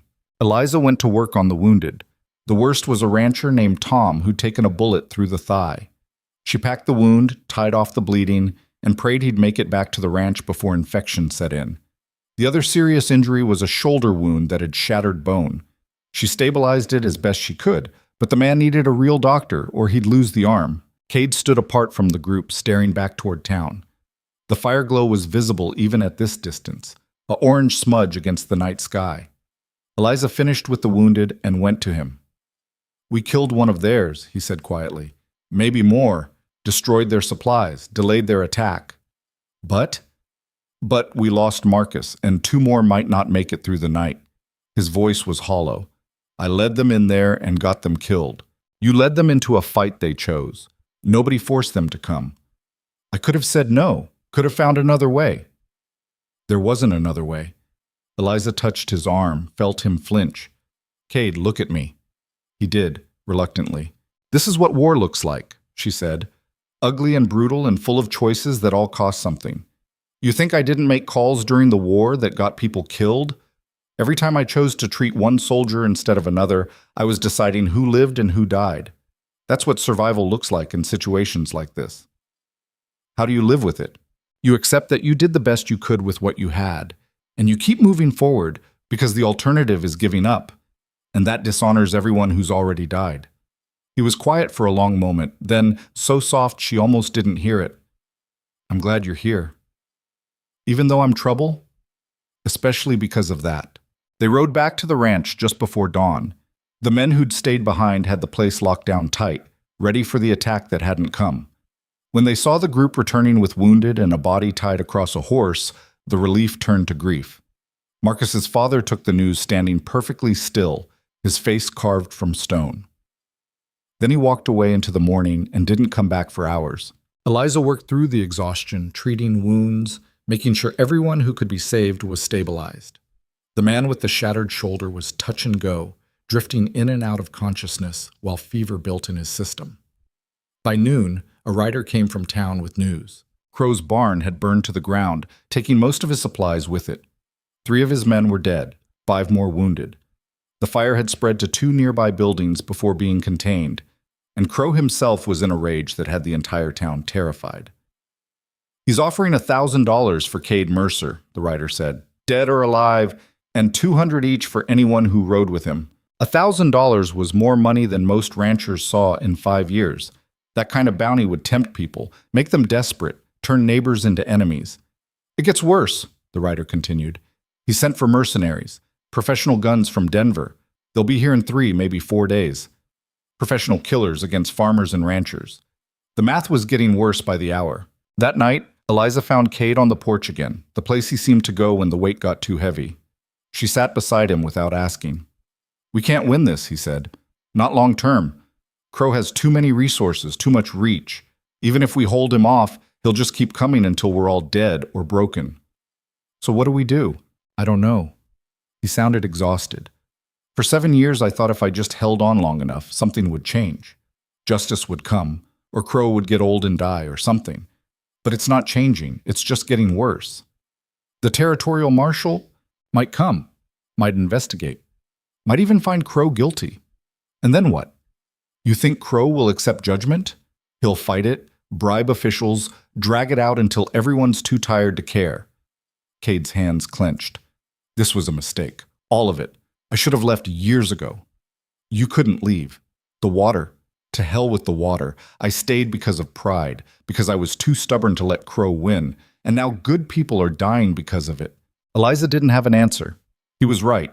The tactical situation was terrible and getting worse. Professional mercenaries would turn this from a desperate fight into a slaughter. But she'd learned during the war that hopeless situations sometimes required irrational hope. "We need to force a reckoning," she said slowly. "Not with guns, with the truth." "We tried truth. At the school board meeting, it didn't stop anything. We exposed documents. That's not the same as forcing Deadwater Ridge to choose sides publicly." She turned to face him. "Crow controls this valley because people are afraid, but they're also starting to get angry. The families of the miners who died, the ranchers who depend on your water, the townspeople who've seen his corruption firsthand. What if we made them choose? Publicly. Undeniably." "How?" An idea was forming. Reckless and dangerous and probably doomed, but no worse than sitting here waiting for mercenaries to arrive. "We call a town meeting," Eliza said, "in the middle of Deadwater Ridge, public square. Invite everyone, townspeople, ranchers, miners' families. We lay out the evidence Nathan found, show them the truth about the mine collapse, about Caroline, about everything Crow's done. Make him defend himself in front of the entire community. He'll never show up. He'll have to. If he doesn't, it proves guilt. And if he does, we force him to answer questions he's been avoiding for 7 years. Cade stared at her. "That's insane. He'll have us killed the moment we step into town. Not if enough people show up. Not if the whole valley is watching. Crow's power is based on fear and isolation, dealing with threats quietly, making examples where nobody can see. But if we do this publicly, with hundreds of witnesses, he can't just shoot us without destroying the very foundation of his control. You're betting our lives on the conscience of a town that's let him get away with murder for 7 years. I'm betting on self-interest. Crow's been squeezing these people economically for years. They hate him. They just don't have anyone to rally behind. We give them that rallying point." Cade was quiet for a long time. "And if it doesn't work, if we show up and nobody comes, or they come but Crow kills us anyway, then at least we tried something other than waiting to die." He laughed, a sound without humor. "You know what the worst part is? I'm actually considering this. It's not the worst idea. It's definitely in the top 5 worst ideas. But it might work. Might. That's a hell of a word to stake everything on." Eliza stood looking out at the canyon where the springs ran silver in moonlight. "During the war, I met a colonel who had a saying, 'The only guaranteed way to lose is to surrender before the fight's over.' He died in a battle everyone said was unwinnable. But he delayed the enemy long enough for reinforcements to arrive, and his side won the larger campaign. That's supposed to be encouraging? It's supposed to be honest. I don't know if this will work, but I know giving up guarantees Crow wins, and I'm not ready to let that happen." Cade stood beside her. In the moonlight, she could see the scars on his face, the weariness in his posture, the weight of 7 years fighting alone. But she could also see something else starting to build. Not hope exactly, but determination. The stubborn refusal to quit that had kept him alive this long. "All right," he said finally. "Let's do something stupid and hope it works." "That's the spirit." "When?" "Tomorrow, before the mercenaries arrive, before Crow has time to prepare." Eliza felt her own determination solidifying. "We send riders to every ranch, every family. Tell them to meet in the town square at noon. Tell them it's time to choose what kind of place Deadwater Ridge is going to be." "And Crow?" "We send him a personal invitation. Tell him he's been accused of murder and corruption in front of the entire valley. Give him the choice, defend himself publicly, or prove his guilt by running. It was audacious, reckless, the kind of plan that only made sense in the desperate space between survival and destruction. But as Eliza looked at Cade, saw the first real light of possibility in his eyes since she'd met him, she knew it was the right choice. Tomorrow, they'd walk into the heart of Deadwater Ridge and force a reckoning 7 years overdue. And whatever happened, at least they'd go down fighting. The riders left before dawn, fanning out across the valley with a message that sounded more like a summons than an invitation. Noon tomorrow, town square. Come witness the truth, or live with the lies forever. Eliza spent the morning helping Sarah and the other ranchers' wives prepare food for the wounded, but her mind was elsewhere, running through everything that could go wrong. The list was long and getting longer with every passing hour. Cade was in the barn with Ben, going over the documents Nathan had salvaged one more time, making sure the evidence was ironclad. They'd need more than accusations. They'd need proof so clear that even Crow's supporters couldn't deny it. By mid-morning, the first responses started trickling back. Some of the riders returned with commitments, families who'd lost loved ones in the mine collapse, ranchers who'd been squeezed by Crow's economic stranglehold, townspeople who were simply tired of living in fear. Others brought refusals, people too scared or too invested in the current power structure to risk change. And one rider brought news that made Eliza's blood run cold. Crow's accepted, the young man said, dismounting in a hurry. Got his response personally. He'll be there at noon with his men. Says he welcomes the opportunity to face his accusers and expose them as liars and troublemakers. Cade emerged from the barn, his face grim. How many men? He didn't say, but his house is full of them. I counted at least 15 horses, and that's just what I could see. The mercenaries? Haven't arrived yet, but they're expected tonight or tomorrow morning. That was something, at least. If they could force this confrontation before professional killers showed up, they'd have marginally better odds of surviving it. Ben joined them, wiping his hands on a rag. This could be a trap, Crow saying yes just to get us all in one place where he can finish us. Probably is a trap, Cade agreed. But we've already sent the invitations. If we don't show up, we lose whatever credibility we've built. And if we do show up and he kills us all, then at least it'll be public. Harder for him to maintain control if he massacres people in the town square in front of hundreds of witnesses. You're betting he cares about appearances. I'm betting he's smart enough to know that open slaughter would turn the entire territory against him. Even corrupt officials need some level of popular support to function. Cade paused. But Ben's right. This could go bad fast. Anyone who wants to stay here, I'll understand. Nobody moved. Eliza watched these rough men stand their ground despite the fear she could see in their faces. They weren't brave, they were terrified, but they were doing it anyway, and that was worth more than fearlessness ever could be. All right, Cade said. We ride in together, stay visible, stay in groups. If shooting starts, we scatter and regroup at the predetermined locations. And for the love of... He stopped himself. Just try to come back alive. The rest of the day passed in tense preparation. Weapons were checked and rechecked, plans were made and revised. Eliza went through her medical supplies knowing that if things went wrong, she'd need everything she had, and it still wouldn't be enough. That evening, she found herself alone in the barn, organizing bandages by lamplight. She heard footsteps and turned to find Cade standing in the doorway. Can't sleep? He asked. Didn't try. You? Same. He moved into the barn, his shadow long against the wall. Been thinking about what you said. About forcing a reckoning. Having second thoughts? Constant second thoughts. Third and fourth thoughts, too. He sat on a hay bale, wincing slightly. His ribs were still healing. But I keep coming back to the same conclusion. This is the only move that changes the board. Eliza set down the bandages. In the war, before major battles, the chaplain would make rounds, talk to the soldiers, help them make peace with whatever was coming. I always thought it was pointless. Words couldn't stop bullets, but the soldiers seemed to need it, the ritual of it. You wishing we had a chaplain? No, I'm wishing I knew the right thing to say. To you, to Ben, to all these men who are risking everything because we convinced them to. You don't need to say anything. You being here says enough. She met his eyes across the lamplit space. Does it? You could have left a dozen times. Could have walked away from all this and nobody would have blamed you. But you stayed, fought. That matters more than any speech. The silence stretched between them, heavy with things unsaid. Outside, the wind picked up, whistling through gaps in the barn walls. Winter wasn't done with them yet. If tomorrow goes wrong, Eliza said carefully, if Crow wins and we don't make it out, don't. I need to say this. If it goes wrong, I don't regret any of it. Coming here, helping you, standing up to Crow, even if it cost me everything, it was worth it. Cade stood, crossed the space between them. They were close enough now that she could see the exhaustion etched into his face, the fear he was trying to hide behind stoicism. I spent 7 years believing I was supposed to suffer alone, he said quietly.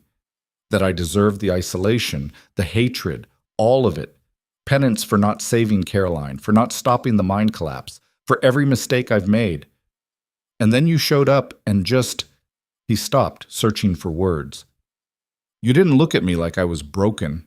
You just saw someone who needed help and provided it. No judgment, no conditions. That's just being human. No, it's rare. And it reminded me that maybe I wasn't as far gone as I thought. Eliza felt her throat tighten. Cade, let me finish. Tomorrow, when we walk into that square, I need you to know that whatever happens, you gave me something I thought was dead. Hope. The possibility that life could be something other than survival and suffering. That's worth everything. She didn't plan to kiss him, didn't make a conscious decision, but suddenly the distance between them collapsed and she was kissing him, her hands on his face, feeling the rough stubble and the scars and the warmth of him. He hesitated for just a moment, surprise maybe, or fear of breaking something fragile. Then his arms came around her and he kissed her back with an intensity that spoke of 7 years of loneliness finally ending. When they broke apart, both breathing hard, Cade's eyes were wide. That was overdue, Eliza finished. Probably a bad idea, getting attached right before walking into danger. Terrible idea. Worst possible timing. Should we? No. She kissed him again, briefer this time. No more talking ourselves out of things. I'm tired of making choices based on fear. He smiled, genuine and unguarded. You're going to be the death of me. Or the life of you. Haven't decided yet. They stayed in the barn a while longer, holding each other in the lamplight, not talking about tomorrow, or tactics, or death. Just existing together in a moment stolen from the chaos surrounding them. Eventually, they returned to the house separately, not hiding exactly, but not ready to answer questions either. Some things were too new and too precious to expose to scrutiny. Eliza lay in her borrowed bed that night thinking about kisses and battles and the strange way life could offer beauty and terror in the same breath. Somewhere in the darkness, she heard Sarah's voice talking quietly with Ben, their words too low to make out, but the tone familiar. Married people, comfortable in their rhythms, planning for a future they hoped to have. Eliza wanted that. The realization surprised her with its clarity. She wanted mornings and arguments and the boring logistics of building a life with someone. She wanted to fight with Cade about stupid things and make up and grow old beside him. She just had to survive tomorrow first. Sleep came in fragments, broken by anxiety and anticipation. When dawn arrived, Eliza rose feeling hollowed out and electric at the same time. The ranchers gathered in the yard as the sun climbed. 23 men and 4 women who'd refused to stay behind. All armed, all terrified, all committed to seeing this through. Cade addressed them briefly. No grand speech, no false promises. Just the facts. They were riding into town to demand accountability from a man who'd spent years avoiding it. Violence was possible. Death was possible. But so was change, if they had the courage to force it. Stay together, he finished. Watch each other's backs. And remember, we're not there to fight. We're there to tell the truth and let the town decide what to do with it. They rode out in formation, Cade at the front, Eliza beside him. The morning was cold and clear, the kind of day that made the territory look beautiful instead of brutal. Snow-covered prairie stretched endlessly, broken by distant mountains and closer stands of pine. As they approached Deadwater Ridge, they could see the town was already filling up. Wagons lined the street. People clustered in groups, talking in low voices. The square itself was packed. Easily 200 people, maybe more. Word had spread faster and farther than Eliza had anticipated. This wasn't just Deadwater Ridge anymore. People had come from neighboring settlements, from homesteads scattered across the territory. They'd come to witness something, though whether that was justice or slaughter remained to be seen. The crowd parted as Cade's group rode in. Eliza felt the weight of hundreds of eyes watching them. Some faces showed support, others hostility, most just curiosity. They were the entertainment, the spectacle everyone had come to see. Victor Crow stood on the steps of the general store, elevated above the crowd. He'd positioned himself perfectly, visible to everyone, backed by a dozen armed men, looking calm and in control. He wore an expensive suit and the expression of a man watching children play at rebellion. Cade dismounted. The others followed suit. Eliza's legs felt unsteady as she hit the ground, adrenaline and fear making her hands shake. She forced herself to breathe slowly, to stay present. "Victor Crow," Cade called out, his voice carrying across the square, "you've been accused of crimes against this community. Murder, corruption, and conspiracy. We're here to present evidence and let these people decide your guilt." Crow smiled. "By all means, let's hear these accusations."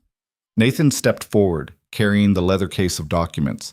His face was still bruised from Crow's beating, but his hands were steady as he opened the case. 7 years ago, Nathan began, 32 men died in a mine collapse. The official investigation blamed Cade Mercer, the foreman, but the evidence tells a different story. He held up the first document. Purchase orders for safety equipment dated 6 months before the collapse. Approved, paid for, but never delivered. The money was redirected to Victor Crow's personal accounts. Murmurs rippled through the crowd. Nathan continued, pulling out document after document. Maintenance reports that were falsified, inspection records that were altered, a pattern of negligence and cover-up that painted a clear picture. "Furthermore," Nathan said, "I have testimony from 3 miners who survived the collapse. They've agreed to go on record stating that they reported safety concerns weeks before the accident and were threatened with firing if they persisted." "Where are these miners?" Crow asked calmly. 3 men stepped out of the crowd. Eliza recognized one, an older man named Jack who'd lost both legs in the collapse and now walked with crutches. He made his way slowly to the front. "I told Crow the support beams were rotting," Jack said, his voice rough but clear. "Told him twice. He said fixing them would shut down production, and he couldn't afford the loss. Said if I mentioned it again, I'd be fired and blacklisted across the territory." "You're lying," Crow said. "You've been put up to this by Mercer." "I've got nothing to gain from lying. I lost my legs and my livelihood in that collapse. I've spent 7 years living on charity because I can't work. You think I'd protect the man responsible for that?" The crowd shifted. Eliza could feel the mood changing, doubt creeping into people who'd accepted Crow's version of events for so long. Cade spoke next. "Caroline Crow died 7 years ago. Your daughter. You blame me for her death, said I pushed her from a window during an argument, but witnesses saw her at your house that night, heard you fighting with her, heard her screaming. My daughter's death has nothing to do with—" "It has everything to do with it," a woman's voice cut through. An older woman pushed to the front of the crowd, her face etched with grief and anger. "I was Caroline's teacher before she died. She came to me 3 weeks before it happened, terrified. Said her father had found out about her relationship with Cade and threatened to destroy them both. Said he'd rather see her dead than married to a mine worker." Crow's face went dark. "You're inventing—" "I have her diary." The woman held up a leather-bound book. "She left it with me for safekeeping. In her own words, she describes your threats, your violence, your obsession with controlling her life." The square erupted. People shouted questions, accusations. Crow's men shifted nervously, hands on weapons but uncertain whether to draw them with hundreds of witnesses watching. Eliza stepped forward, her voice cutting through the noise. "This town has been living under fear for 7 years. Fear of speaking up, fear of asking questions, fear of challenging the man who controls your livelihoods. But fear isn't the same as respect, and it's not the same as truth." She looked around at the faces in the crowd, recognizing some from the school board meeting, others from the general store, all of them carrying the weight of years lived under Crow's thumb. "I'm a stranger here," she continued. "I've been in Deadwater Ridge less than a week, but I've seen enough to know that this town is sick. Not because of any one man, but because good people have been too afraid to stand up to a bad one. That changes today, right here, right now." "Pretty speech," Crow said, his voice dripping contempt. But speeches don't change facts.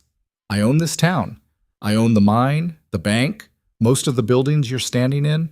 Without me, Deadwater Ridge dies. Without you, Ben Hendricks called out, Deadwater Ridge might actually live. We've been dying slowly for years, economically strangled, afraid to breathe wrong. You call that living?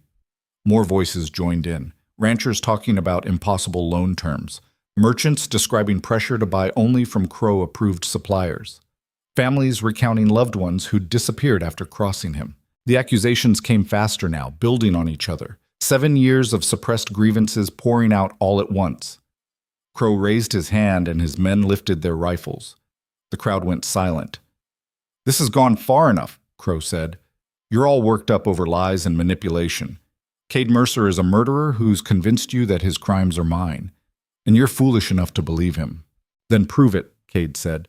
Submit to a real investigation. Let the territorial marshal examine the evidence with fresh eyes. If you're innocent, you've got nothing to fear. I don't answer to lynch mobs disguised as concerned citizens. That's not an answer. It's the only answer you're getting. Crow's eyes were ice. Now I suggest all of you disperse before this turns into something nobody wants. We're not leaving, Eliza said. Not until you answer for what you've done. Crow's gaze fixed on her. Miss Vale, still playing hero. Still too stupid to realize when you're beaten. I know exactly what I am. Question is, do you? I'm the man who controls this territory. I'm the man who decides who prospers and who suffers. I'm scared. The word came from Mrs. Hartley, of all people. She stood near the edge of the crowd, her face pale, but determined. You're scared because for the first time in 7 years, people are asking questions you can't answer. You're scared because your control is slipping. Constance, you don't know. I know plenty. I've watched you manipulate this town for years. Told myself it was just business, just politics. But it's not. It's evil, plain and simple, and I'm done pretending otherwise. Other voices rose in agreement. The dam had broken. People who'd been silent for years were finding their courage in the presence of others doing the same.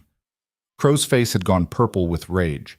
You're all making a mistake. I'll destroy every single one of you. With what? Ben asked.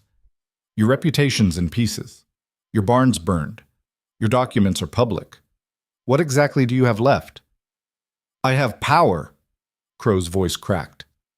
I have men, money, influence. I have... The sound of approaching horses cut him off. Everyone turned. A group of riders entered the square from the south, 8 men in dusters, heavily armed, moving with the casual confidence of professionals. The mercenaries had arrived early. Eliza's heart sank. This was about to turn into a bloodbath. But then more riders appeared from the north, a man in a marshal's uniform leading a dozen territorial deputies.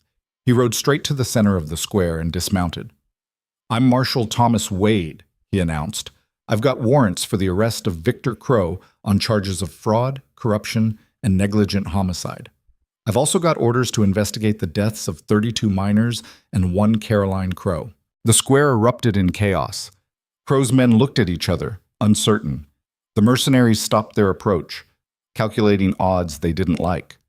And Crow himself stood frozen, the mask of control finally shattering. This is absurd, he said, but his voice had lost its power. You have no authority to... I have every authority. Territorial governor sent me personally after receiving testimony from Nathan Pierce and documentation of your activities. Wade pulled out a set of papers. You're under arrest. Your men can stand down or join you in chains. Their choice. For a long moment, nobody moved. Then, slowly, Crow's men lowered their weapons. They were loyal to money, not ideals, and they could see which way the wind was blowing. The mercenaries turned their horses and rode out. No payment, no job, no reason to stay. Crow stood alone on the steps, suddenly small. Wade's deputies moved in, cuffing him efficiently. This isn't over, Crow said, but he sounded hollow. I'll fight this. I'll... Save it for trial, Wade said.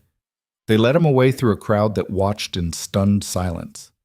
7 years of tyranny ending not with violence, but with handcuffs and warrants. Eliza felt her legs give out. She sat down hard in the snow, all the adrenaline draining away at once. Around her, people were crying, laughing, embracing. The release of tension so profound it was almost physical. Cade dropped down beside her. You all right? We did it. We actually did it. You did it. This was your idea. It was our idea. All of us. She looked at him, saw tears tracking through the dirt on his face. It's over. It's not over. There'll be a trial, investigations, probably years of legal fighting. But the important part's over. He's not in control anymore. Cade pulled her close, and they sat together in the snow while Deadwater Ridge processed the fact that it was finally truly free. Marshal Wade found them an hour later. I'll need statements from both of you, and from everyone involved in presenting evidence. Of course, Cade said. For what it's worth, Wade said quietly, I'm sorry it took this long. The system failed you. Failed this whole town. The system's just people, Cade replied. Sometimes it takes a while for the right people to show up. Wade nodded and moved on to collect statements from others. As the day wore on, the square slowly emptied. People headed home, processing what they'd witnessed, trying to imagine what came next. The ranchers gathered around Cade, talking about water rights and cooperation, planning a future that didn't involve one man controlling everything. Sarah found Eliza and wrapped her in a fierce hug. You crazy brave fool, you actually pulled it off. We pulled it off. No, this was you and Cade. The rest of us just followed your lead. Sarah pulled back, studying her face. What happens now? You staying? Eliza looked across the square to where Cade stood talking with Ben and the marshal. He must have felt her gaze because he looked up, and when their eyes met, he smiled. Yeah, Eliza said. I'm staying. Good. Town needs a teacher who doesn't scare easy. Pretty sure I'm terrified most of the time. That's what makes you brave, doing it anyway. As the sun began its descent toward the horizon, Eliza walked through what was left of the crowd, checking on people who'd been injured in the emotional turbulence of the day. An older woman who'd fainted from shock, a man whose heart condition had been aggravated by stress, small medical interventions, the kind she'd trained for. She found Nathan sitting alone on a bench, staring at his hands. You did good, she said, sitting beside him. I should have done it years ago. All those documents, all that evidence, I had it and did nothing. You did it when it mattered. That counts. Does it? People died because I was too afraid to speak up. Eliza didn't have an easy answer. She'd carried similar guilt from the war, soldiers she couldn't save, choices she'd made that cost lives. Fear's a powerful thing. It makes cowards of good people. But the measure isn't whether you were afraid, it's whether you acted despite the fear. Nathan looked at her. You really believe that? I have to. Otherwise, I'd spend every day drowning in regret for all the things I didn't do. He nodded slowly. Thank you for pushing this, for refusing to let it go. Thank you for keeping those records, for having the courage to share them when it mattered.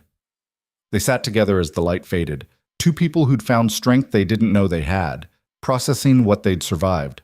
When Eliza finally made her way back to Cade, he was alone, leaning against a hitching post and watching the last of the crowd disperse. Long day, he said. Longest of my life. Mine too, and I've had some long days. She stood beside him, their shoulders touching. What happens now, with the ranch, the water rights, everything?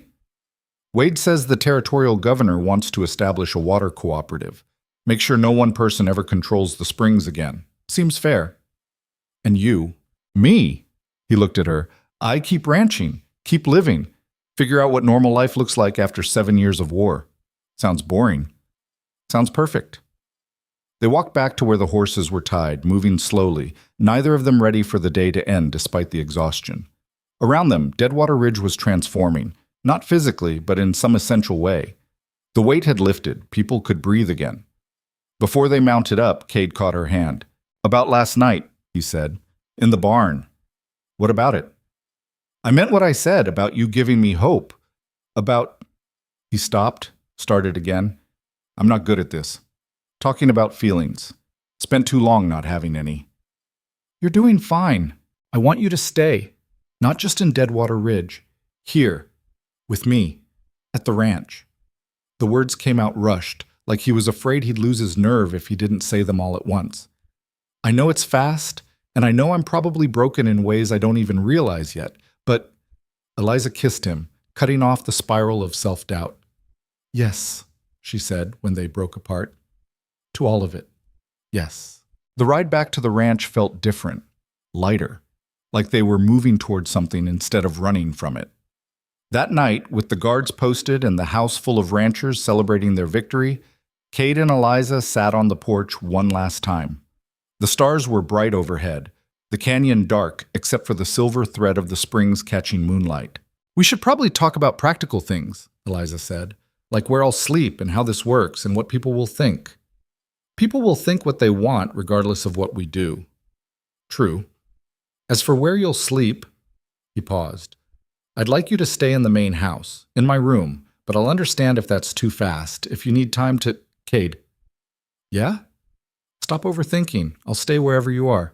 He smiled, and in that moment he looked younger, less burdened. "This is going to take some getting used to, being happy. We'll figure it out together." They sat in comfortable silence, listening to the sounds of celebration inside, feeling the weight of the past weeks settling into something manageable. Not gone. The trauma wouldn't disappear overnight, but transformed into something they could carry together. Tomorrow would bring new challenges. The trial, the investigation, the practical work of rebuilding a community that had been broken for so long. But tonight, they could just exist in the peace they'd fought for. Eliza leaned against Cade's shoulder, and he wrapped his arm around her, and for the first time since arriving in Deadwater Ridge, she felt like she'd come home. Winter loosened its grip slowly, the way it always did in the Wyoming territory, reluctantly, with false springs that fooled the prairie grass into growing before one last freeze killed it back down. Eliza had been at the ranch for 3 months when the real thaw finally came, turning the canyon trails to mud and swelling the springs until they roared instead of whispered. The trial had dragged through February and into March, a parade of witnesses and lawyers that felt more like theater than justice. Victor Crow sat in the defendant's chair looking smaller each day, his expensive suits unable to hide the fact that he'd been reduced from a territorial power broker to just another man facing consequences. Eliza testified twice. Once about finding Cade bleeding in the street, about Crow's threats and intimidation. The second time about the documents Nathan had shown her, the pattern of corruption she'd witnessed firsthand. The defense attorney tried to paint her as a naive outsider who'd been manipulated by Crow's enemies, but the jury wasn't buying it. Too many people had come forward, too many stories aligned. The weight of 7 years of suppressed truth was impossible to ignore once it started flowing. The verdict came on a Tuesday afternoon in mid-March, guilty on 14 counts, including fraud, criminal negligence, and conspiracy. Not guilty on the murder charge related to Caroline. The evidence was circumstantial, the witnesses' memories too old and uncertain, but the convictions they did get were enough for 20 years in territorial prison. Crow showed no emotion when the verdict was read. He just stared straight ahead, already gone to wherever men like him went when their empires collapsed. Eliza wasn't in the courtroom that day. She was teaching, standing in front of 20 children in the Deadwater Ridge schoolhouse, explaining fractions using pieces of cornbread Sarah had baked that morning. When word arrived about the verdict, carried by a breathless boy who'd run all the way from the courthouse, the classroom erupted in questions. "Does this mean my pa can come home?" asked a girl whose father had been hiding from Crow's debt collectors for 2 years. "Does this mean the mine will reopen?" asked a boy whose family depended on mining wages. "Does this mean everything's fixed now?" asked another child, her face hopeful in a way that broke Eliza's heart. "It means things can start to get better," Eliza said carefully. "It means the person who is hurting this town can't hurt it anymore. But fixing everything? That's going to take all of us working together. Not the answer they wanted, but the true one. Children deserve truth, even when it was complicated." She dismissed class early and walked through town in the afternoon light. Deadwater Ridge looked the same. Same buildings, same muddy streets, but something fundamental had shifted. People met her eyes now instead of looking away. Shopkeepers greeted her. A woman she'd never met stopped to thank her for standing up to Crow. The town was learning to breathe again, but it was a slow process. 7 years of fear didn't disappear with one verdict. Cade was waiting for her at the general store, leaning against a post with the patient stillness of a man who'd spent years learning to wait. When he saw her, his face did that thing it had started doing lately, softening in a way that made him look almost vulnerable. "Verdict's in," he said. "I heard. Guilty. Mostly guilty. They couldn't make the murder charge stick." Eliza had expected that. Caroline's death was 7 years old, the evidence murky, the witnesses unreliable. He'll still die in prison. 20 years at his age amounts to the same thing. Yeah. Cade was quiet for a moment. Doesn't feel like I thought it would. The victory. How does it feel? Empty. Like I've been holding my breath for 7 years and now I can finally exhale, but I've forgotten how. She understood. During the war, she'd spent years in a state of constant emergency, every moment focused on survival and saving whoever could be saved. When it ended, when she finally had time to process what she'd lived through, the relief had felt more like loss. All that adrenaline and purpose suddenly gone, leaving just exhaustion and questions about what came next. You'll remember, she said. Give it time. They rode back to the ranch together, the horses moving easily through mud that would have been impassable a month earlier. The canyon was coming alive, new grass pushing through old snow, birds returning from wherever they'd spent the winter, the springs running high and wild. Ben and Sarah were at the ranch when they arrived, along with a half-dozen other ranchers. The water cooperative's first official meeting, scheduled for the same day as the verdict. Whether Crow was convicted or acquitted, life had to continue. Water had to be managed, maintained, distributed fairly. The meeting lasted 3 hours and covered everything from ditch maintenance schedules to dispute resolution procedures. Boring practical work that represented something revolutionary. People governing themselves without fear, making decisions based on fairness instead of who had the most power. Cade participated but didn't dominate. Eliza watched him consciously step back, letting others lead, contributing his knowledge without demanding deference. 7 years of being the lone guardian of the springs had taught him self-reliance. Now he was learning collaboration, and it didn't come easily. After the meeting, Sarah cornered Eliza in the kitchen. You look tired. Teaching 20 children with different skill levels is exhausting. That's not what I mean, Sarah studied her face. You and Cade doing all right? We're fine. Why? Because you're both trying to figure out how to be normal people after years of being in survival mode. And that's hard work that nobody warns you about. Sarah pulled out vegetables and started chopping for dinner. Ben and I went through it after the mine collapse. Spent 2 years just trying to remember how to have conversations that weren't about grief or fear. Nearly broke us before we figured it out. What did you figure out? That healing isn't linear. Some days you wake up and everything feels possible. Other days you can barely get out of bed. And the person you're with needs to understand that and give you space for both. Eliza thought about Cade's nightmares, the ones that still woke him gasping 2 or 3 times a week. About her own moments of panic when a door slammed too hard or someone raised their voice unexpectedly. War scars, both of them carrying different versions. We're managing, she said. Managing isn't the same as thriving. Just don't let managing become enough. You both deserve better than just getting by. The words stayed with Eliza through dinner, through the evening conversations with ranchers who lingered to celebrate the verdict, through the quiet hours after everyone left when she and Cade finally had the house to themselves. They'd fallen into a routine over the past months. Separate during the day, Cade working the ranch, Eliza teaching, then coming together in the evenings. Sometimes they talked about nothing important. Sometimes they sat in comfortable silence. Sometimes Cade would wake from a nightmare, and Eliza would hold him until the shaking stopped. And sometimes Eliza would cry for no reason she could articulate, and Cade would just be there, steady and present. But Sarah was right. They were managing, getting through, not quite thriving. That night, lying in bed with lamplight throwing shadows on the ceiling, Eliza said, "We should get married." Cade went very still beside her. "What?" "Married. You and me. We should do it." "That's—" He sat up, looking at her like she'd suggested something insane. "That's not how proposals work." "How do they work?" The man asks. "There's usually planning involved. Romance. Not just stating it like a fact in bed at night." "Why?" "We already live together. We already know we want to stay together. Why complicate it with elaborate proposals?" Cade rubbed his face, and despite the shock, she could see he was fighting a smile. "You're impossible." "Is that a no?" I don't know. I hadn't thought about it." "Why not?" "Because I spent 7 years convinced I'd die alone and hated.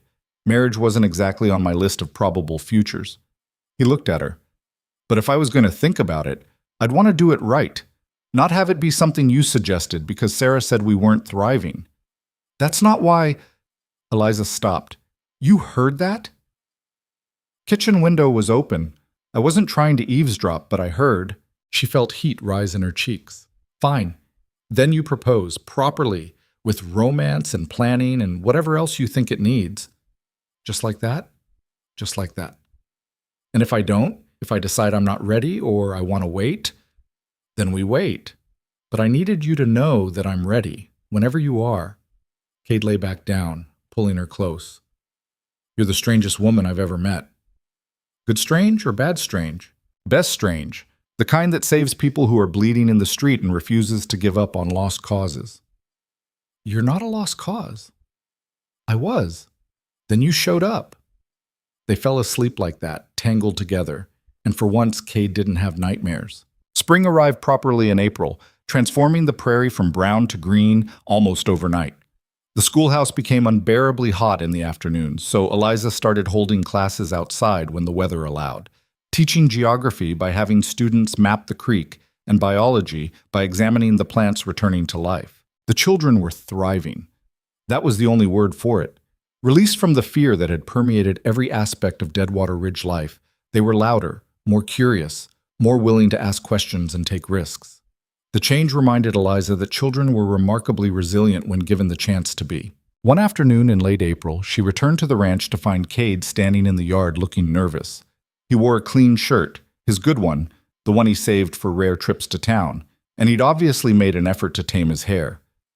"What's wrong?" she asked, dismounting. "Nothing's wrong. He took a breath. "Come with me. There's something I want to show you." He led her on foot toward the canyon, following a trail she'd walked dozens of times. But instead of stopping at the usual viewpoint, he kept going, pushing through brush until they reached a spot she'd never seen before. The springs emerged from the canyon wall here, water bursting from rock in a clear pool before spilling down to form the creek.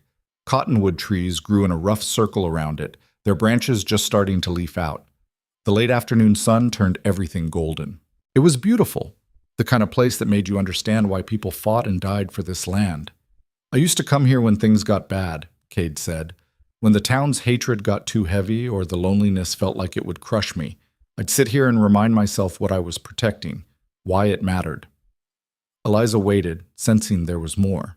"The night Caroline died," he continued, voice rough. "This is where we were supposed to meet. We had it all planned. I'd bring horses and supplies, she'd slip away from her father's house, and we'd leave together, start over somewhere new. But she went to tell him first. Yeah, thought she could make him understand, make him give us his blessing." Cade's jaw tightened. "I waited here for 3 hours before word reached me. Longest 3 hours of my life, thinking she'd changed her mind or gotten cold feet. Then someone rode out to tell me she was dead. Cade, I blame myself for 7 years. Thought if I'd just insisted we leave without telling him, if I'd been more forceful or less patient, she'd still be alive. Carried that guilt like penance." He turned to face Eliza fully. "But staying alive meant I couldn't come back here. This place was too tangled up with loss and what-ifs. Why are we here now? Because I'm done letting the past poison the present." He reached into his pocket and pulled out a ring, simple gold band with a small stone that caught the light. "This was my mother's. Only thing I have left of her. I was going to give it to Caroline that night, but I never got the chance." Eliza's breath caught. "I'm not good at romance," Cade said, and his hands were shaking. "I don't have pretty words or grand gestures, but I know that you walked into my life when I was half dead and bleeding, and you refused to let me die. Not just that first day, but every day since. You fought for me when nobody else would. You saw something worth saving when everyone else saw a monster. You're not a monster. I know that now because you showed me." He took her hand. "Eliza Vale, will you marry me? Will you build a life here with me? In this place that used to mean loss but could mean something new?" She was crying. When had she started crying? "Yes. Obviously, yes." He slipped the ring on her finger. It fit perfectly, like it had been waiting for her. Then he kissed her there beside the springs, under the cottonwoods, in the place where grief was finally transforming into possibility. They set the wedding for June, giving enough time for preparations, but not so long that the whole thing became an elaborate production. Sarah took charge of organizing, which meant Eliza mostly just had to show up and agree to whatever had been decided. The town threw itself into the preparations with an enthusiasm that bordered on manic. After 7 years of fear and darkness, people were desperate for something to celebrate. The wedding became a community event, a symbol of Deadwater Ridge's rebirth. Eliza found the attention overwhelming but endearing. Women she barely knew gave her advice about marriage. Men offered to help build additions to the ranch house. Children made decorations with an enthusiasm that resulted in more mess than beauty. Nathan Pierce, who'd taken a position at the new community bank, pulled Eliza aside one afternoon. "I wanted to thank you for everything. You were the one with the documents, the evidence. I just helped present it. You gave me the courage to present it. I'd been sitting on that information for years, too afraid to act." He hesitated. "I'm leaving Deadwater Ridge, taking a job in Cheyenne, fresh start." "Running away?" "Moving forward. There's a difference." He smiled. "I'll always carry guilt for not acting sooner. But staying here, seeing the families of the men who died every day, it's too much. I need distance to heal." Eliza understood. Some people healed by staying and transforming the place that hurt them. Others needed to leave and build something new elsewhere. Neither was wrong. "Good luck," she said. "And thank you for being brave when it mattered." "Same to you." The week before the wedding, Marshal Wade returned to Deadwater Ridge for a final check on the cooperative's formation and the town's transition. He found Eliza at the schoolhouse, preparing for the last week of the spring term. "Miss Vale, or is it Mrs. Mercer now?" "Not yet, still Vale for another week." Wade smiled. "Congratulations. Mercer's a good man. He's been through hell, but he came out the other side intact. That says something about his character." "He'd say the same about you, coming when you did, with warrants and authority. You saved lives.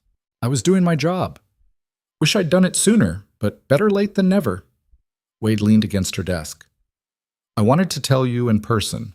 The territorial governor is establishing an oversight committee for mining operations. New safety standards, regular inspections, worker protections. It's not perfect, but it's a start. Because of what happened here, directly because of it, your testimony, Nathan's documents, the witness statements, it all created pressure for reform. Sometimes individual cases can catalyze broader change." Eliza thought about the 32 men who'd died. Doesn't bring them back. No, but it might prevent others from dying the same way. That matters.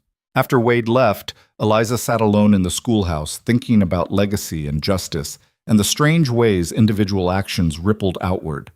She'd come to Deadwater Ridge looking for a fresh start, a place to rebuild after the war. Instead, she'd walked into someone else's fight and decided to stay. That decision had cost her.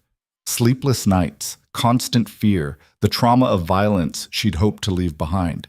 But it had also given her something: purpose, community, and a love she hadn't been looking for but couldn't imagine living without. The wedding day arrived with perfect weather, clear skies, warm but not hot, a breeze that carried the scent of new grass and wildflowers. They held the ceremony beside the springs, in the place where Cade had proposed, with the entire valley in attendance.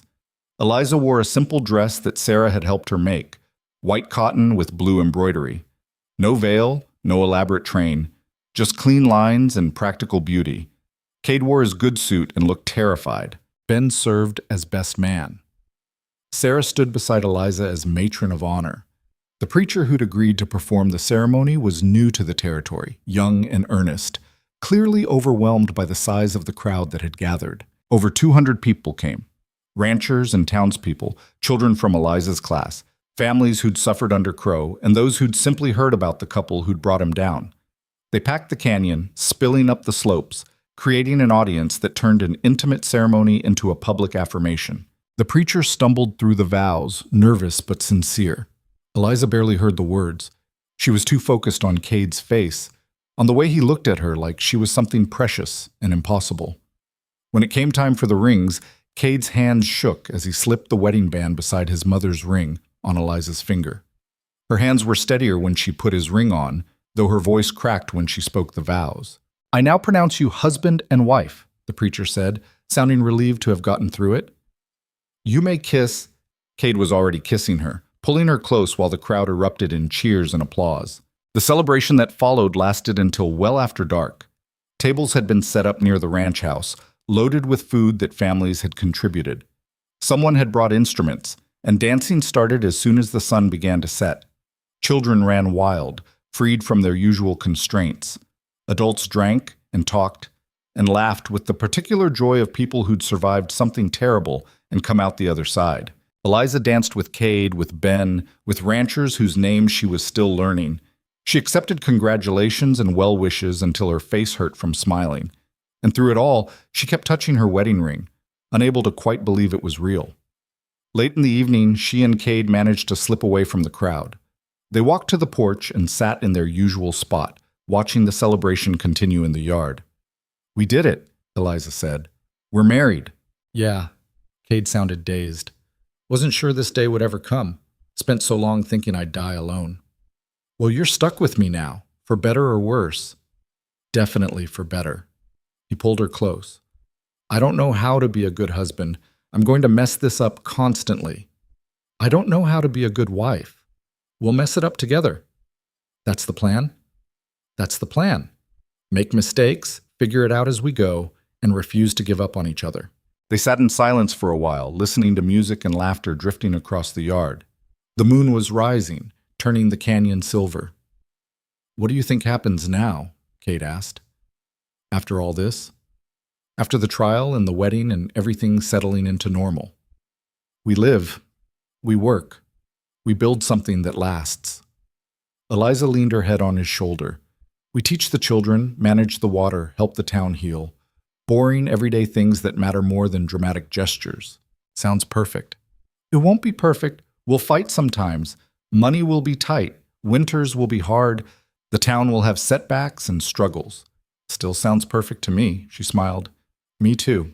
The years that followed proved both harder and better than either of them expected. The ranch required constant work, fences that needed mending, animals that needed tending, 1,000 small tasks that never ended. Teaching came with its own challenges as Deadwater Ridge grew and more families arrived, drawn by news that the town had cleaned itself up and was worth settling in. They fought sometimes, the way all married couples did, about money when a harsh winter killed half their cattle, about risk when Cade wanted to expand the ranch and Eliza worried about overextending, about the future when they talked about children and couldn't agree on timing. But they also laughed more than Eliza had thought possible, built a life that felt solid despite its imperfections, created a home that became a gathering place for the community, ranchers meeting to discuss water management, families stopping by for advice, children from Eliza's class visiting to see the new foals. 2 years after the wedding, Eliza gave birth to a daughter they named Caroline. She had Cade's gray eyes and Eliza's stubborn streak, and from the moment she arrived, she transformed their lives in ways both exhausting and wonderful. 3 years after that, a son arrived, quieter than his sister, with Eliza's dark hair and a thoughtfulness that reminded Cade of his own mother. They named him Thomas after Marshall Wade, who'd become a friend and regular visitor. The children grew up beside the canyon springs, learning to ride before they could properly walk, understanding from birth that water was precious and community was everything.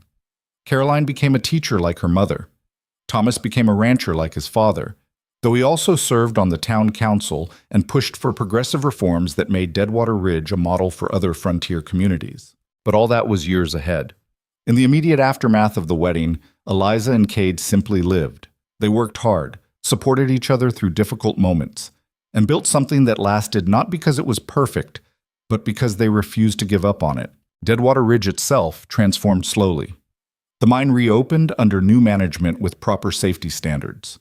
The bank restructured, offering fair terms instead of predatory ones. The town elected its first legitimate council, replacing the system where Crow had controlled everything through proxies. Not everything improved. Some families never recovered from the losses they'd suffered. Some people left, unable to heal in a place that held too many painful memories. And new problems arose to replace the old ones. Disputes over land, conflicts between longtime residents and newcomers, the perpetual struggle of making a living in harsh territory. But the fundamental sickness, the fear that had poisoned everything, was gone. People could breathe, could make choices without terror, could build futures without wondering when they'd be destroyed. 10 years after Eliza first rode into Deadwater Ridge, She stood in the town square watching Caroline and Thomas play with other children. The square had been rebuilt, improved, made into a proper community center instead of just a mudflat where people gathered. Sarah stood beside her, both of them older now, grayer, marked by the years but still standing. "You ever regret it?" Sarah asked.